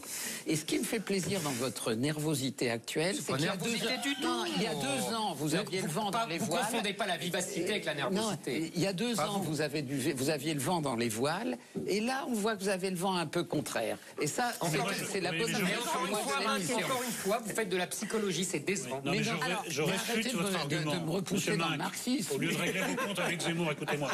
Je réfute votre argument. C'est pas parce qu'il y a une constituante que ça garantit un état de droit. Il y a des tas de démocratures actuelles qui ont des assemblées élues. C'est déjà mieux que ce qu'a dit quand même Zemmour, qui a dit qu'il était pour un coup de force. C'est la même chose. Un coup de force du peuple. C'est la même chose. La Ve République, c'est ça. C'est le référendum qui décide. Et c'est pas les juges. Vous restez avec nous, messieurs, vous restez avec nous. On se retrouve après la pub. On parlera printemps social. Le printemps, Eric. Avec le cheminot Roger Dylan Seger et de la cacophonie à droite avec Roger Carucci. Mais pour l'instant, c'est la pub. Vous restez, messieurs. De retour sur le plateau de Zemmour et Nolo, vous pouvez réagir sur les réseaux sociaux avec le mot dièse zen PPA. Une question, messieurs. Oui, vous avez été réveillés de votre sieste. Ouais. Alors, une question de Léa qui va s'adresser à un peu tout le monde sur le plateau. Aux Eric, dit-elle, mais on va vous la poser aussi. S'il ne devait rester qu'une station de radio, qu'un quotidien, qu'un hebdo, aucune chaîne de télé, quels seraient vos médias préférés? Bon, salutations et courage à Anaïs Bouton, c'est moi, merci. Donc, qu'est-ce qui vous informe? Donc, il ne reste plus qu'un média, il faut le choisir, c'est ça? Qu'est-ce qui vous informe? Vous, c'est le média? Non, pas seulement. Moi, je regrette que j'ai l'impression qu'on est surtout désinformé, en fait.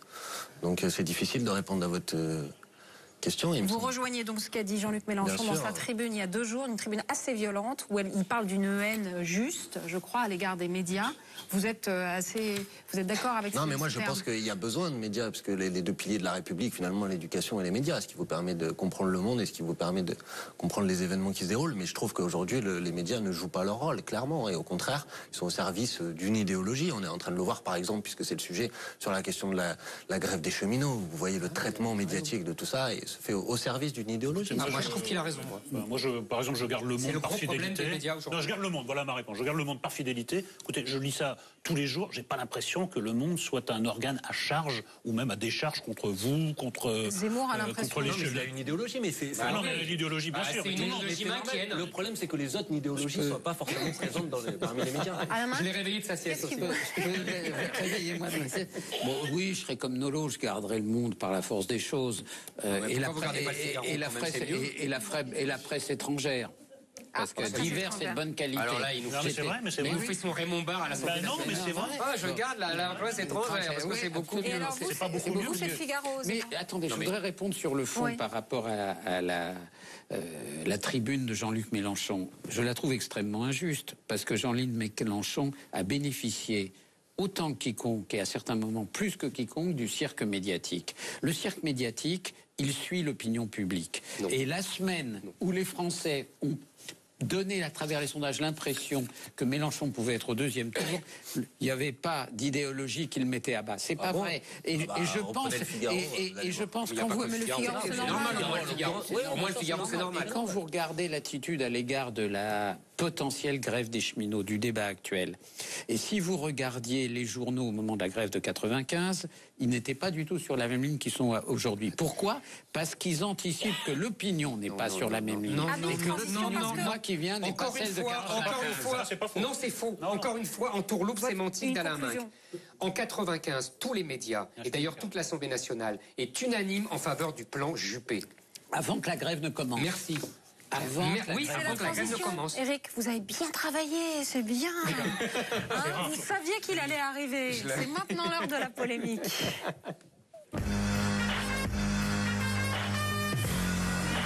Alors, revoilà les ordonnances. Le bon docteur Philippe va-t-il déclencher une éruption de printemps avant d'en débattre avec le secrétaire général de l'UNSA Ferroviaire, Roger Dillensenger? Regardez, Édouard Philippe était lundi soir sur le plateau du 20h de France 2. Si le gouvernement a décidé de recourir aux ordonnances pour ce dossier, c'est parce que nous considérons qu'il faut avancer. Je ne veux pas l'enlisement, je veux que nous avancions. Nous devons sortir du statu quo. L'objectif, encore une fois, c'est de sauver ce service public ferroviaire. C'est pas de le remettre en cause. Et pour le sauver, il faut prendre des décisions. Je regrette qu'elles n'aient pas été prises avant. Voici Roger Dillensenger.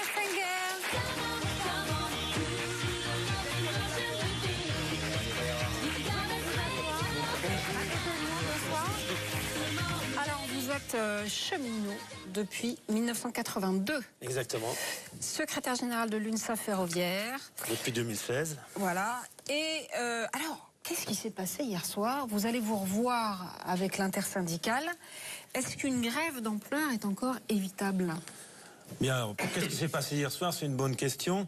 Et je pense qu'en tant qu'organisation syndicale du ferroviaire, nous avons pris une décision responsable, à savoir, on a été invité par Madame la ministre à concerter le projet de loi d'habilitation. Donc on a décidé d'un commun accord de dire on va d'abord juger sur pièce le projet de loi d'habilitation qui devrait tomber sur la question de la réforme du ferroviaire vers le 14 mars, selon nos éléments. Et on va se retrouver le 15 mars pour décider sur pièce de ce qu'on va faire. Et tout cela de manière unitaire, d'une part, mais également en toute responsabilité face aux engagements et face aux usagers. Mais est-ce que c'est pas un peu joué d'avance? Parce que la méthode Macron, quand même, telle qu'elle apparaît, c'est on peut discuter tout à condition qu'à la fin, on tombe d'accord sur ce que j'ai décidé avant le début des négociations. C'est comme ça que ça se passe. Donc je pense pas que vous puissiez éviter la grève. Non, mais moi, c'est ce que j'observe. D'ailleurs, c'est une méthode qui est très perverse, mais très efficace. Moi, je suis très prudent par rapport à cette approche-là. L'histoire, elle se construit jamais d'avance. Donc effectivement, il y a le sujet, la méthode, on la connaît, et voilà. Donc aujourd'hui, on rentre dans une concertation. Demain, d'ailleurs, on a les mêmes ambitions. Moi, j'ai bien écouté Monsieur le Premier ministre. On a les mêmes ambitions d'un service ferroviaire de qualité, efficace, à l'heure. Mais la vraie question que nous, on se pose, est-ce que le fait de supprimer ou d'arrêter les recrutements au statut, ça va améliorer la qualité du service public? Là, c'est la vraie question. Et à date, permettez-moi, à date, le débat public, à savoir quel ferroviaire veut la France, quel ferroviaire veulent les usagers, personne ne s'est posé de cette question. Quel ferroviaire la France a-t-elle les moyens de se financer? On ne s'est jamais posé cette question. Aujourd'hui, et là je reviens sur un peu, sans vouloir critiquer les médias, parce que vous me laissez naturellement la parole, et la parole est libre. Mais c'est osé. Et la parole est libre, mais aujourd'hui on focalise, et certains médias focalisent sur le statut des cheminots. C'est pas le problème. Mais pourquoi ils focalisent, monsieur? C'est parce que le débat ayant commencé juste avant votre arrivée, ce qui se joue et ce que veut instituer Macron, c'est un débat au sein de l'opinion publique. Donc on dit... On ne va pas toucher aux petites lignes, c'est-à-dire on ne va pas toucher à l'intérêt général. On le laisse à la région. On va dire, bah, vous voyez, les cheminots sont recroquevillés sur leurs intérêts particuliers, le statut. C'est le piège dans lequel on est vraiment... Vous aurez du mal à ne pas tomber. Permettez-moi, parce que, encore une fois, on est là dans la communication. Le Premier ministre annonce, sous la pression des élus, on va être tout à fait honnête également, le Premier ministre annonce, je ne touche pas aux petites lignes. Par contre, il ne dit pas avec quel financement. Pour moi... le denier de l'État, c'est le denier du citoyen. Le denier des autorités organisatrices de transport régional, c'est le denier des citoyens également. Donc, in fine, si les régions n'ont plus les moyens de se financer leur train, les petites lignes vont disparaître. Absolument. Non, moi, je voudrais dire une chose, si vous me permettez. C'est que, en fait, je pense que quand Nolo dit que vous êtes tombé dans un piège, je pense que ça fait longtemps que vous êtes tombé dans un piège, qui est le suivant, d'après moi. C'est que quand on parle de l'endettement colossal de la SNCF, on fait croire que c'est le statut qui coûte cher. En vérité, c'est le TGV qui coûte cher. C'est le TGV qui a provoqué cet endettement gigantesque. Le dit, hein. Je le lis pas beaucoup, moi, mais bon, peut-être que je lis pas les bons journaux, mais je le lis pas dans beaucoup. le Parisien, dans le Figaro, Libé. Oui, mais on met en avant le statut davantage que le TGV. Mais là où vous êtes tombé dans le piège, selon moi, je ne connais pas les méandres de la négociation à l'intérieur de la SNCF, c'est qu'on a l'impression que depuis 30 ans, depuis 20 ans, à force de refuser toute évolution, vous vous êtes mis vous-même dans la seringue et dans la position de dire ben oui, c'est tout ou rien, et donc on peut mettre en avant votre statut pour dire on va moderniser la SNCF, alors que tout ça c'est du pipeau. Vous vous êtes piégé vous-même, c'est ça que dont j'ai l'impression. Et là encore, je modérerai les propos. Je partage tout à fait pour vous conforter également l'approche de la dette ferroviaire. En l'occurrence, c'est une dette qui a été... 50 milliards de dettes. Ouais. 50 milliards de dettes sur le réseau ferroviaire. Alors, d'une part, c'est 50 milliards de dettes, mais également 50 milliards d'actifs. Il y a quand même un réseau français, un réseau TGV qui existe et qui est là. Et s'il n'y avait pas eu cet engagement, aujourd'hui, depuis... Alors, vous l'avez souligné, je suis quand même cheminot depuis un moment. Et dans la période avant fin 75, voire années 90, s'il n'y avait pas eu certains engagements, peut-être il n'y aurait plus la SNCF qu'on connaît aujourd'hui. La SNCF qui reste quand même un fleuron du transport en France. Voilà. Effectivement, la question du statut, qui est toujours systématiquement mise sur la table, on s'est enfermé, pas tant que ça. Parce que le statut, il est en capacité d'évoluer. C'est vivant. C'est vrai que en tant qu'organisation syndicale, notre job, quand même, c'est la protection sociale des cheminots. Donc, on fait tout pour que ça bouge le moins possible. Voilà. Mais ça peut quand même s'améliorer. Bah oui, mais du coup, là, en matière de communication, vous êtes dans le mur. Quoi. Ceci dit, aujourd'hui, on est dans une situation où le ferroviaire, par voie des obligations européennes, va s'ouvrir à la concurrence. C'était ma deuxième question. Donc, on va s'ouvrir à la concurrence. Et encore une fois, je le souligne, mon job d'organisation syndicale, c'est... je pourrais revenir sur notre posture par rapport à l'ouverture à la concurrence de réseaux guidés, mais c'est plus d'actualité vu que la décision elle est prise. Par contre, nous, ce qu'on dit très clairement, c'est que l'ouverture à la concurrence, c'est de la concurrence entre les entreprises, mais pas entre les salariés des entreprises. C'est pas aux salariés de subir la conséquence. C'est ça le job aujourd'hui. Je voudrais vous poser deux questions. La première, c'est, je comprends très bien que votre job... Je me méfie. Non, ne vous méfiez pas. Non, je respecte beaucoup les organisations syndicales, je trouve qu'elles sont trop faibles en France. Dans le privé. Peut-être pas dans le public, mais dans le privé. Je comprends très bien que votre job, c'est de défendre les cheminots actuels sous le statut actuel. Enfin, c'est évident. Je trouve que c'est plus compliqué quand même pour vous de défendre les recrutements sous le statut. Pourquoi ? Parce que ce ne sont pas les intérêts de vos mandants actuels et ça suppose une vision de l'évolution de la société. Et c'est pour ça que je voulais vous poser une deuxième question. Est-ce que vous considérez que le service collectif de l'eau, qui n'est pas un service public, puisqu'il n'est pas fait dans une entreprise publique, est plus mal fait, que l'usager est moins bien traité que le client de la SNCF. Non. Ça veut donc dire que les services collectifs peuvent être assurés par des entreprises où il n'y a pas de statut. Vous répondez à vos propres questions, Alain, c'est super. Non, mais j'aurais répondu oui. Mais c'est comme d'habitude. Alors très clairement, le service de l'eau, je le dis en toute transparence, alors c'est l'expérience de tout à chacun, n'est pas moins bien fait depuis qu'il est traité par le privé. Par contre, il est plus cher. Le tarif de l'eau a largement évolué depuis la privatisation. Alors, Manuel Bompard. Oui, moi, deux choses. Un, je suis d'accord avec vous sur le fait que je ne crois pas que ce soit vous qui vous soyez enfermé sur la question du statut des cheminots, mais par contre, il y a une volonté du gouvernement, clairement, de mettre ça devant comme pour positionner. Bien sûr, je suis d'accord.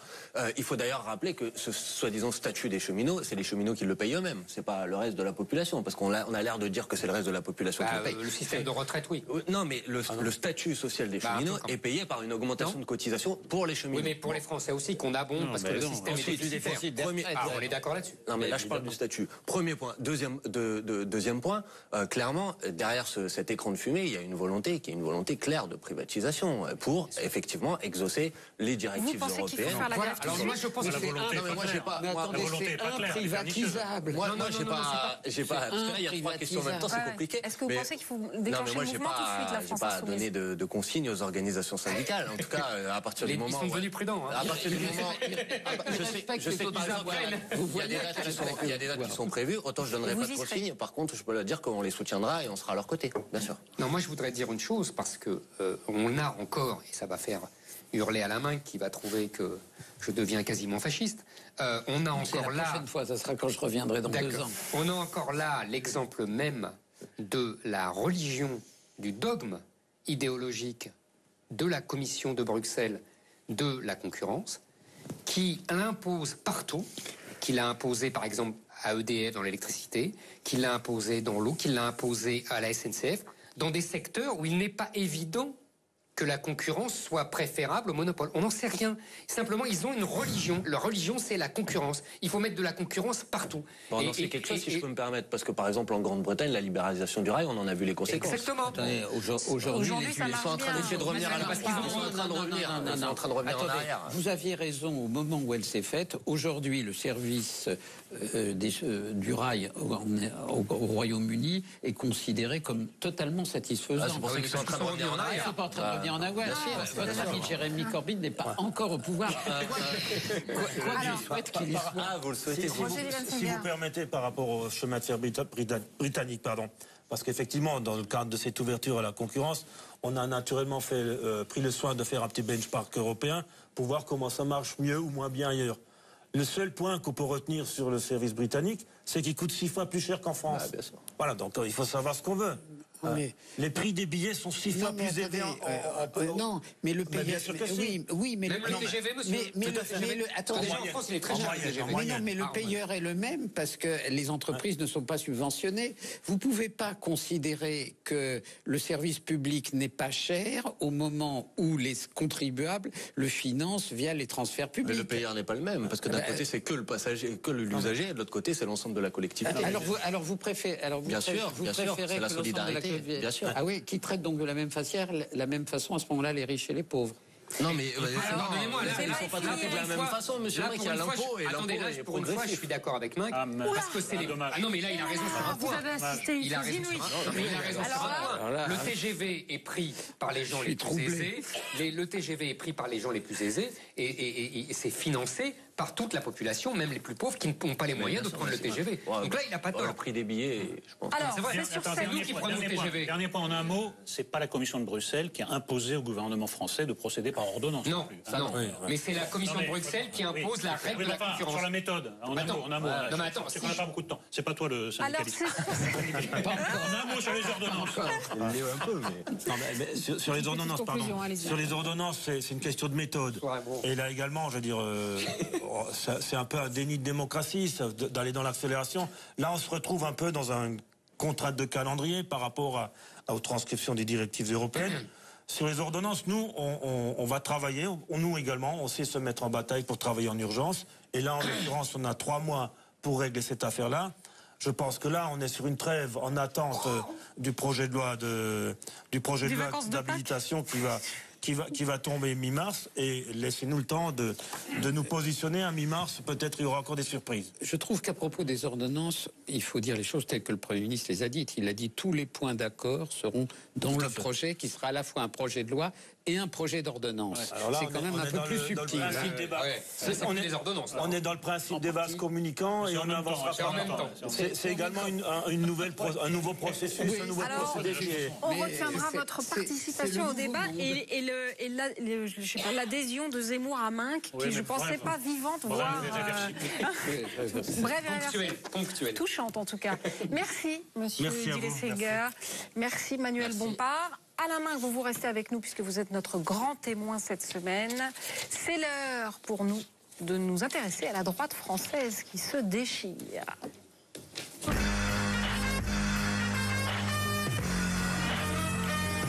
Allez, fracture de la droite, suite avant de recevoir l'ancien ministre Roger Carucci qui vient de rejoindre le mouvement de Valérie Pécresse. Et si l'Europe était le coup de grâce pour la droite française? À un an des élections européennes, plusieurs lignes s'affrontent, mais ça ne date pas d'hier. Retour en archive avec la rubrique C'était demain de Dimitri Kefelec. Merci.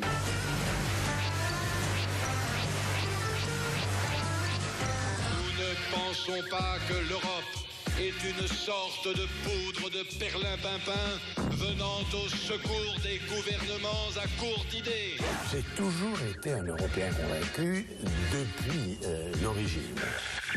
Jacques Chirac est à l'image de la droite qu'il a longtemps dirigée, divisée sur la question de l'Europe. Europe, Europe, Europe. Aux élections européennes de 1979, Jacques Chirac, ancien Premier ministre de Valéry Giscard d'Estaing, dirige la liste du RPR, affrontant celle de l'UDF. Cette Europe non européenne, mais dominée par les intérêts germano-américains, cette Europe où la France serait engluée comme dans un marécage, je le dis avec calme et détermination, cette Europe-là, nous ne l'accepterons jamais. Mais la raison s'accorde avec le sentiment pour nous faire choisir l'Europe du cœur et de la raison. En 1992, le traité de Maastricht, qui fonde l'Union européenne et institue une future monnaie unique, est proposé par référendum au peuple français et sème encore la zizanie au RPR. L'Europe de Maastricht marche sur la tête. Il nous faut la remettre sur ses pieds pour continuer d'avancer. Philippe Séguin prône le non et mène la fronde avec Charles Pasqua contre la direction du parti. L'Europe qu'on nous propose enterre la conception de la souveraineté nationale. 1992 est littéralement l'anti-1789. Ce traité de Maastricht, il ne me fait pas peur. Finalement, le oui l'emporte d'un petit point. Sous la présidence Mitterrand, l'opposition ressort du référendum affaibli. Je lance un appel pour que chacun retrouve sa place sereinement dans l'opposition. 1999, les élections européennes déchirent une nouvelle fois la droite. Charles Pasqua et Philippe de Villiers s'unissent et devancent la liste de Nicolas Sarkozy. Il faudrait que nous ayons une pensée pour celui que nous avons appelé avec Charles Pasqua, tant il lui ressemble. Le lapin tambour du Racel. Il en a les gestes. J'aime la politique.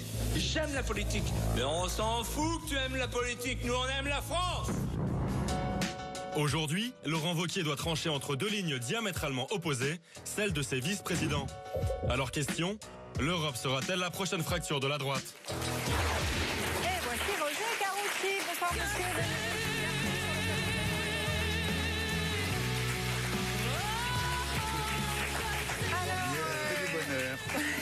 J'ai bien fait de venir. Bon, ça vous rajeunit, Carucci.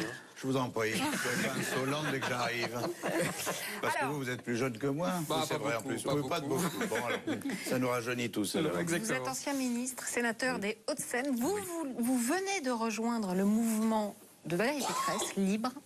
Et en même temps, vous êtes dans l'organigramme LR de Laurent Wauquiez, vice-président de la Commission nationale d'investiture. J'incarne l'unité.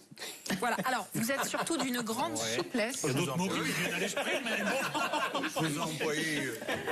On m'a déjà dit beaucoup de choses, mais d'une grande souplesse, c'est rare. Non, vous êtes un peu à la politique, ce que Nadia Comaneci était à la gymnastique, quoi. C'est le souplesse dans les adducteurs qui est magnifique. Elle a gagné. Oui, 10. Elle a eu 10. C'est vrai. Alors, peut-être que ne vous aurez soyez pas 10. comme ça. Vous aurez Sur peut-être quoi 10.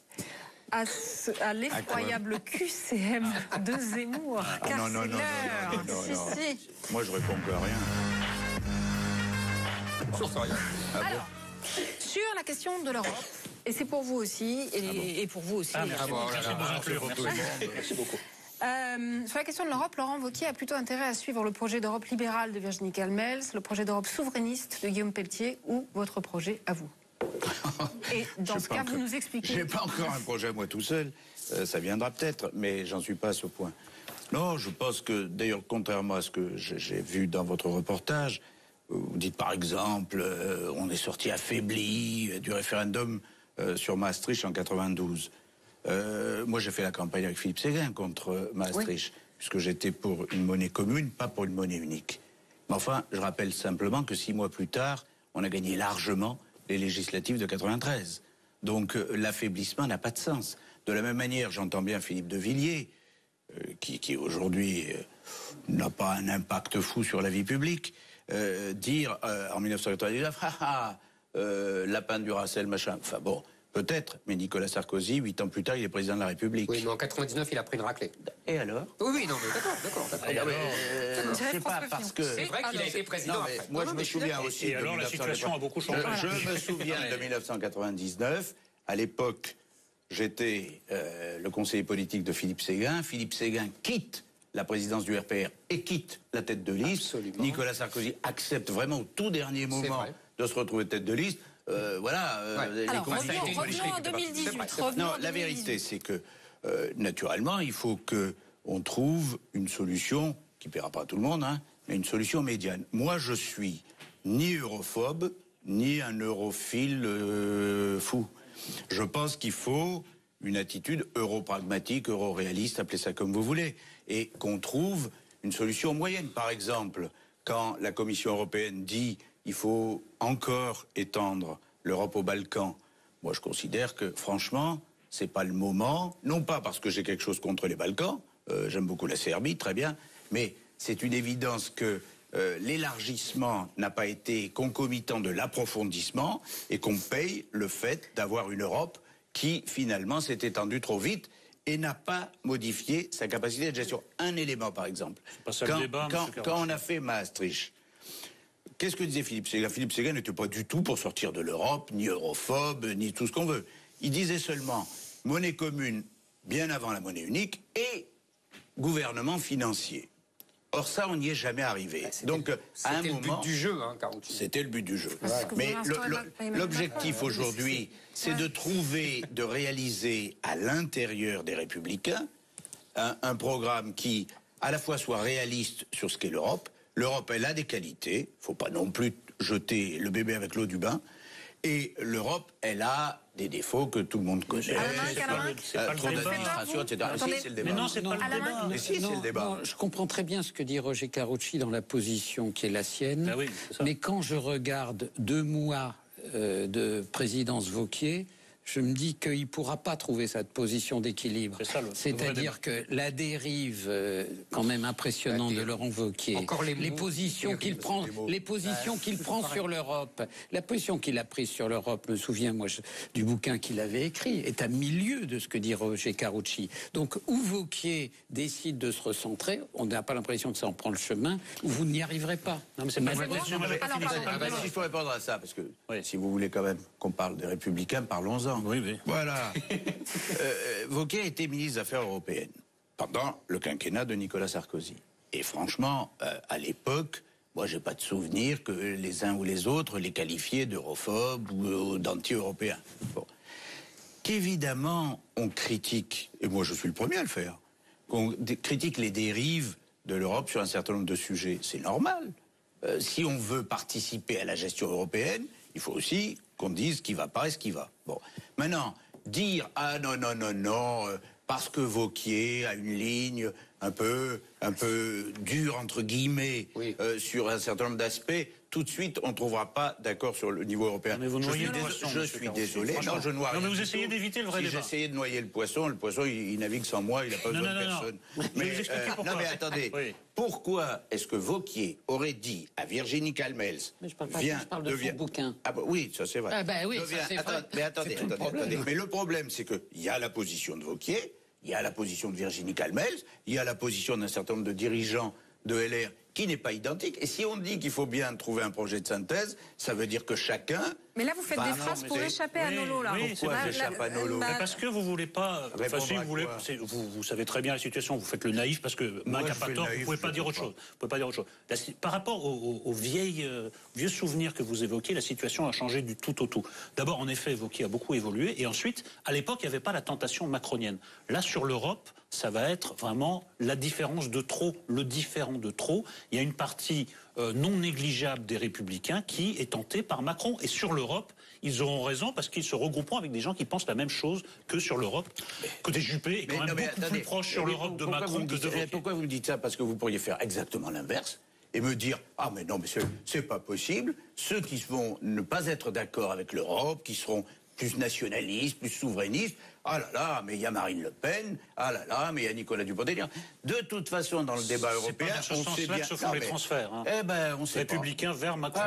En dernières européennes, ça s'est fait dans ce sens-là. Il peut y en avoir dans tous les sens. Ils ont fait 25% à l'Assemblée nationale. Si le FN a fait 25 en 2014, c'est anormal qu'il ait fait 25. C'est évident qu'il y avait une partie de nos électeurs qui ont voté FN. Donc vous ne craignez pas la fracturation? Moi, je ne suis pas du tout, et chacun le sait, ni pour un accord avec le FN, ni pour la moindre passerelle avec le FN.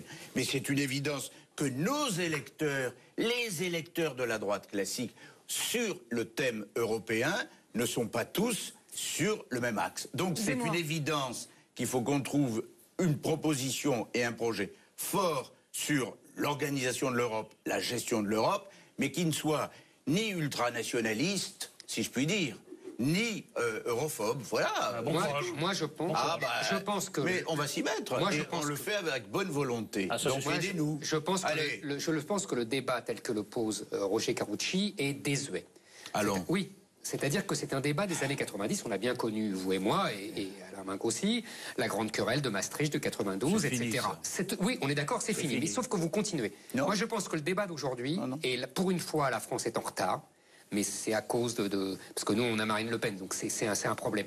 Le vrai débat aujourd'hui, c'est d'ailleurs tel que l'a posé très bien Minc, avec toutes les entourloupes sémantiques que j'ai dénoncées tout à l'heure. Mais en fait, il a posé le vrai sujet, selon moi. Aujourd'hui, il y a un combat entre l'Ouest et l'Est, entre la démocratie libérale telle que l'entend Minc, et que moi j'appelle sous la dictature des juges, et la démocratie illibérale de Orban, de la Pologne, de la Slovaquie, de l'Empire austro-hongrois. Maintenant, je dis ça. Moi, je pense que la France doit s'allier à l'Empire austro-hongrois pour reprendre le pouvoir sur l'Europe et pour tordre le cou à la tyrannie judiciaire. Je suis très sérieux et vous verrez que c'est l'avenir. Mais vous pouvez vous moquer. Vous pouvez vous moquer. Je pense que c'est tout à l'heure. Non, mais vous pouvez vous moquer. C'est pas grave. Mais c'est pas grave. L'alliance traditionnelle en France, autrefois, c'était l'alliance russe. C'était pas franchement l'alliance avec l'Empire austro-hongrois. Non. Là, en l'occurrence, maintenant, les Russes et Orban, c'est pareil. Moi, je suis d'accord sur un point. C'est qu'on a voulu étendre l'Europe trop vite. On a ouvert à l'Europe de l'Est en se disant on est coupable parce que pendant 40 ans, on les a laissés derrière le rideau de fer, il faut les rentrer tout de suite. Le problème, c'est qu'évidemment, ils n'étaient ni économiquement, ni socialement, ni même politiquement en situation. Et ils nous reprochent aujourd'hui de dire vous voulez un type d'organisation qui n'est pas le nôtre. Ils ont vous bien voulez raison. nous mettre dans des conditions Ils ont bien raison. Non, mais c'est vrai. Mais ils ont bien raison. Zemmour, laissez parler votre complice à la main. Votre jumeau idéologique. Votre allié du monde. On fait ce qu'on peut. Oui, je vois bien. Alors, je vais décaler la discussion pour que nous n'apparaissions pas trop antinomiques et complices. Le problème, c'est que entre les gens du RPR qui ont voté non à Maastricht, comme François Fillon et vous, Et ce qu'il y a dans le bouquin de Wauquiez, il y a une différence de nature. Moi, j'étais évidemment pour le oui, mais j'avais fait un bouquin face à Philippe Séguin, ça s'appelait Deux France. Il était européen, Philippe Séguin. Il ne disait pas ce que dit Wauquiez, qu'on détruit tout et puis on va recommencer à quelques-uns. Or, il est trop intelligent pour savoir que si on détruit tout, on ne recommencera jamais. Donc, je pense que vous êtes interpellé au sein de votre parti par une ligne qui est beaucoup plus dure, beaucoup plus anti-européenne que l'était classique. Vous avez raison, mais Laurent Wauquiez... Laissez. Je vous en prie. Bon, si vous voulez gérer les LR à la place... Allez. Ah non, mais... ça me soulagerait, monsieur. Moi, je ferais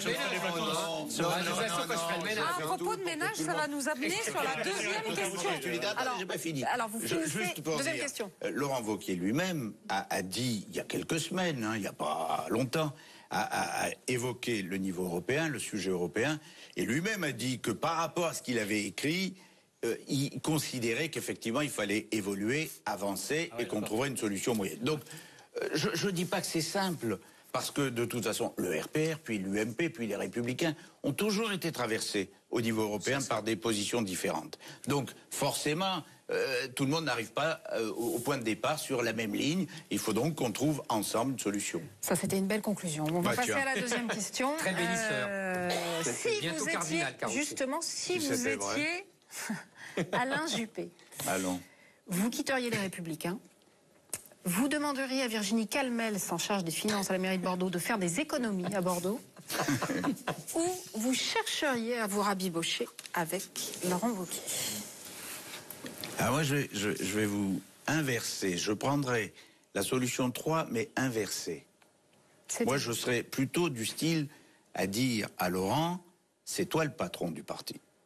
C'est toi qui dois rassembler. Et c'est toi qui dois faire les gestes. Il est pas tellement rassembleur pour l'instant. Ça veut dire que, il faut, comme toujours, un épisode est mis en exergue et on fait comme si c'était la vie à tout jamais. C'est pas comme ça que ça se passe.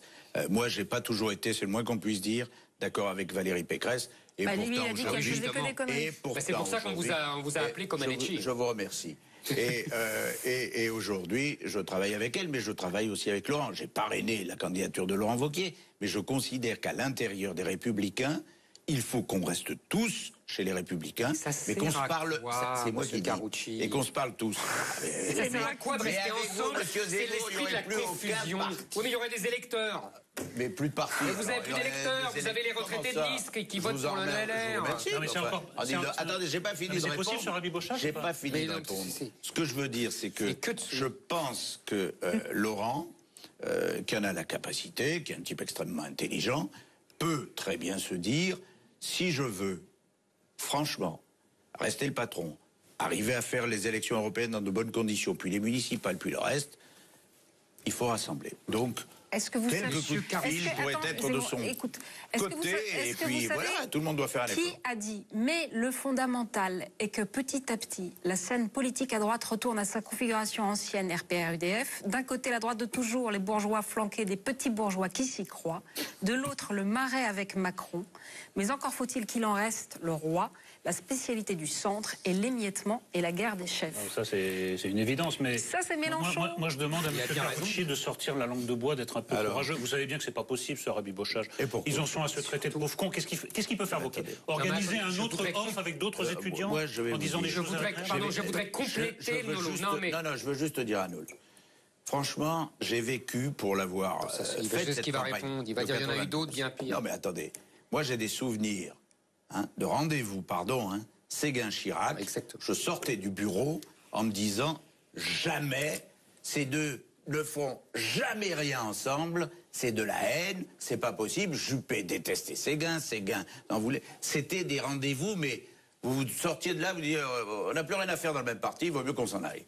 Et pourtant, quelques mois après, parce que l'intérêt national le commandait. Alors non, parce qu'il fallait bien avancer. Je plonge là-dessus. Voilà, vous voulez absolument que les politiques soient Non, mais je pense Monsieur Carucci, que psychologiquement et politiquement, c'est mort. Ce que vous venez de raconter, c'est ça qui a tué la droite depuis 20 ans. C'est le rabibochage permanent sur la ligne de flottaison oui, c'est exactement ça qui a tué la droite. On a quand même gagné souvent. Voilà, j'ai pas été loin là. On a quand même gagné souvent. Parce que le rabibochage de 93, de 2013... Au prix de rien faire. Oh non, Monsieur Carucci, la seule chose, c'est que le paysage a bougé parce qu'il y a le météore qui est tombé, qui est le météore Macron. Il n'y avait pas la tentation Macron. Et le paysage n'est plus du tout le même. Mais parce que vous êtes obsédé par la tentation Macron. Moi, je vous dis... Mais moi, je lis ce que vous écrivez tous, et vous écrivez beaucoup, il n'y a pas de raison, et ce que vous publiez tous. Moi, je vois les sondages où on nous dit maintenant, il a beaucoup baissé depuis 2 mois. Oui, avec la CSG, l'électorat des retraités et des autres vote aux élections partielles pour la droite. Pourquoi voulez-vous que la tentation Macron soit une tentation permanente? Vous verrez. Et vous savez parfaitement qu'en plus, une partie des électeurs ne votent pas sur les thématiques européennes, mais sur des thématiques nationales, y compris aux européennes. Oui, ça, c'est vrai. Si M. Macron n'est plus jupitérien et ne marche plus sur les nuages dans un an, beaucoup d'électeurs qui étaient peut-être tentés il y a 1 an d'être avec Macron ne le seront plus. Et on reviendra sur les projets. C'est le sujet, il n'est pas que sur l'Europe, et vous le savez très bien. C'est que la stratégie que suit Wauquiez vous mettra mal à l'aise les uns et les autres, et vous n'aurez pas le choix. Je pense profondément qu'entre Wauquiez qui regarde vers la droite pour prendre des voix à l'extrême droite et les modérés de la droite, il n'y a pas d'espace. Mais oui, mais qui dégage? Ils ont tué la droite depuis 30 ans, monsieur Minc. Moi, vous savez, je dis que je suis le plus ancien des jupéos macroniens, donc évidemment, je souhaite que monsieur Minc, c'est les gens comme vous, c'est les gens comme vous qui avez tué la droite. D'ailleurs, vous n'êtes pas de droite, vous êtes de gauche. Allez, mais bien sûr. La complicité n'a pas duré longtemps. C'est les modérés. Mais exactement, c'est les modérés comme vous qui, à force d'édulcorer tous les programmes qui partaient de droite, ont tué la droite parce qu'ils l'ont complètement anesthésiée. Je suis d'accord avec vous. J'ai dit à Wauquiez, dans l'émission politique, vous allez peut-être ramener vers un parti démocratique des voix d'extrême droite, mais vous en sortirez si caboché que vous ne serez pas président de la République. Et je pense que si des voix Front National vont chez les Républicains, tant mieux. Mais le prix politique est un prix qui sera insupportable pour les modérés. Mais oui, mais qui s'en aille, qu'ils aillent chez Macron et qu'on n'en parle plus. C'est obsessionnel. Mais moi, je ne suis pas... C'est obsessionnel. Mais oui, mais parce qu'ils sont déjà partis dans leur tête. Du calme. Du calme, j'ai rien fait. Non, mais vous défendez Juppé. C'est quand même une honte pour la mémoire de Séguin. Oui, monsieur Carucci. Alors, si on pouvait passer à la troisième question. Non, mais je vais essayer de dire 2 mots quand même. Parce que après l'affrontement, après la complicité, vous voyez, quand vous dites... Quand les gens, il y a de la rupture, regardez, il y a de la rupture, et après, complice, et puis après, je te tape, et puis moi, je retombe. Non, mais c'est la vie, c'est comme partout, c'est la vie. Non, mais moi, je pense sincèrement que je comprends tout ce qui est dit sur est-ce que le parti va pas trop à droite, etc. Il y a toujours eu ce débat au RPR, à l'UMP et chez les Républicains. Moi, je ne crois pas sincèrement que nos projets ou nos programmes étaient insuffisants. Ce qui est vrai, c'est qu'après, malheureusement, dans bien des cas, le projet n'a pas été traduit, en réalité, dans le concret. Donc ça, c'est une vérité. Et c'est pas seulement sur les affrontements internes à la droite, c'est parce que, dans certains cas, la droite au pouvoir a trop écouté, les syndicats, les médias, tous les corps intermédiaires. Il fallait probablement le faire, parce que nous n'étions pas dans la situation d'aujourd'hui. Je pense que Macron a eu la chance, en 2017, d'avoir une France tellement affaiblie après Hollande, tellement désespérée, que les types étaient prêts à faire plus et à aller au concret. Ce qui a permis les réformes sur le Code du travail, ce qui va, je l'espère, permettre la réforme de la SNCF. Mais on va voir dans 1 an où on en est, parce que ces phases-là, elles ne durent pas très longtemps. Donc après, il faut qu'on ait un projet européen capteur. Allez, une dernière petite facétie d'Éric Zemmour. Alors, encore? J'y suis pour rien. Quel SMS conseilleriez-vous à Laurent Wauquiez d'envoyer à Nicolas Sarkozy? 1. J'ai changé. 2. Si tu reviens, j'annule tout. 3. Casse-toi, pauvre con. Aucun des trois comme ça, parce que le troisième, franchement, vous envoyez ça à Nicolas Sarkozy, je vous souhaite du bonheur. Si tu reviens, j'annule tout, je vois pas bien, parce que je suis pas convaincu que Nicolas réponde pas, tu peux courir. Et quant à j'ai changé, il lui dira peut-être pas, donc il vaut mieux qu'il lui envoie comme texto, je t'aime. Madame Minck, pareil. Aucun des trois, je t'aime, personne ne le croira, mais en revanche, non, pour revenir sur un point de fond, imaginez Sarko aujourd'hui, il n'aurait pas fait ce que vous évoquez, il aurait essayé de reconstituer et faire que sa famille tienne. Je veux dire, c'est ça qu'il a tué, monsieur Minck. C'est pas le sujet. Ça, mais c'est le sujet. Et c'est là que je pense on apprend des erreurs de Sarkozy. Et je pense que la manière dont Wauquiez a voulu couper le cordon avec Sarkozy, après il a reculé parce qu'il l'avait accusé de forfaiture. La forfaiture, ça conduit quand même en haute cour. Je veux dire, il aurait pu trouver d'autres prétextes pour rompre avec Sarko que cette histoire grotesque d'écoute. Je pense qu'en réalité... Je jure que je n'ai pas été écouté, du moins je le crois. Vous savez rien. Je ne sais pas. Voilà. Mais enfin, franchement, mes conversations sur la marque de croquettes de mon chat ne devraient pas remonter à la DCI. Mais, non, mais... les relations sont compliquées, rappelez-vous, des relations Chirac-Sarko, des relations même à un moment Séguin-Sarko. Regardez Zemmour Nolo. Bon, regardez Zemmour Nolo avec Minck. Bon. Donc, c'est la vie, c'est comme ça. Mais quand on est le patron d'un grand parti qui est destiné à être la principale force de l'opposition, eh bien, très naturellement, on rassemble. Allez, vous avez le mot de la fin. Merci Roger Carucci d'être passé sur ce plateau. Merci à la Minck d'être venu. Peut-être un livre commun avec Éric Zemmour maintenant. J'en ai fait un.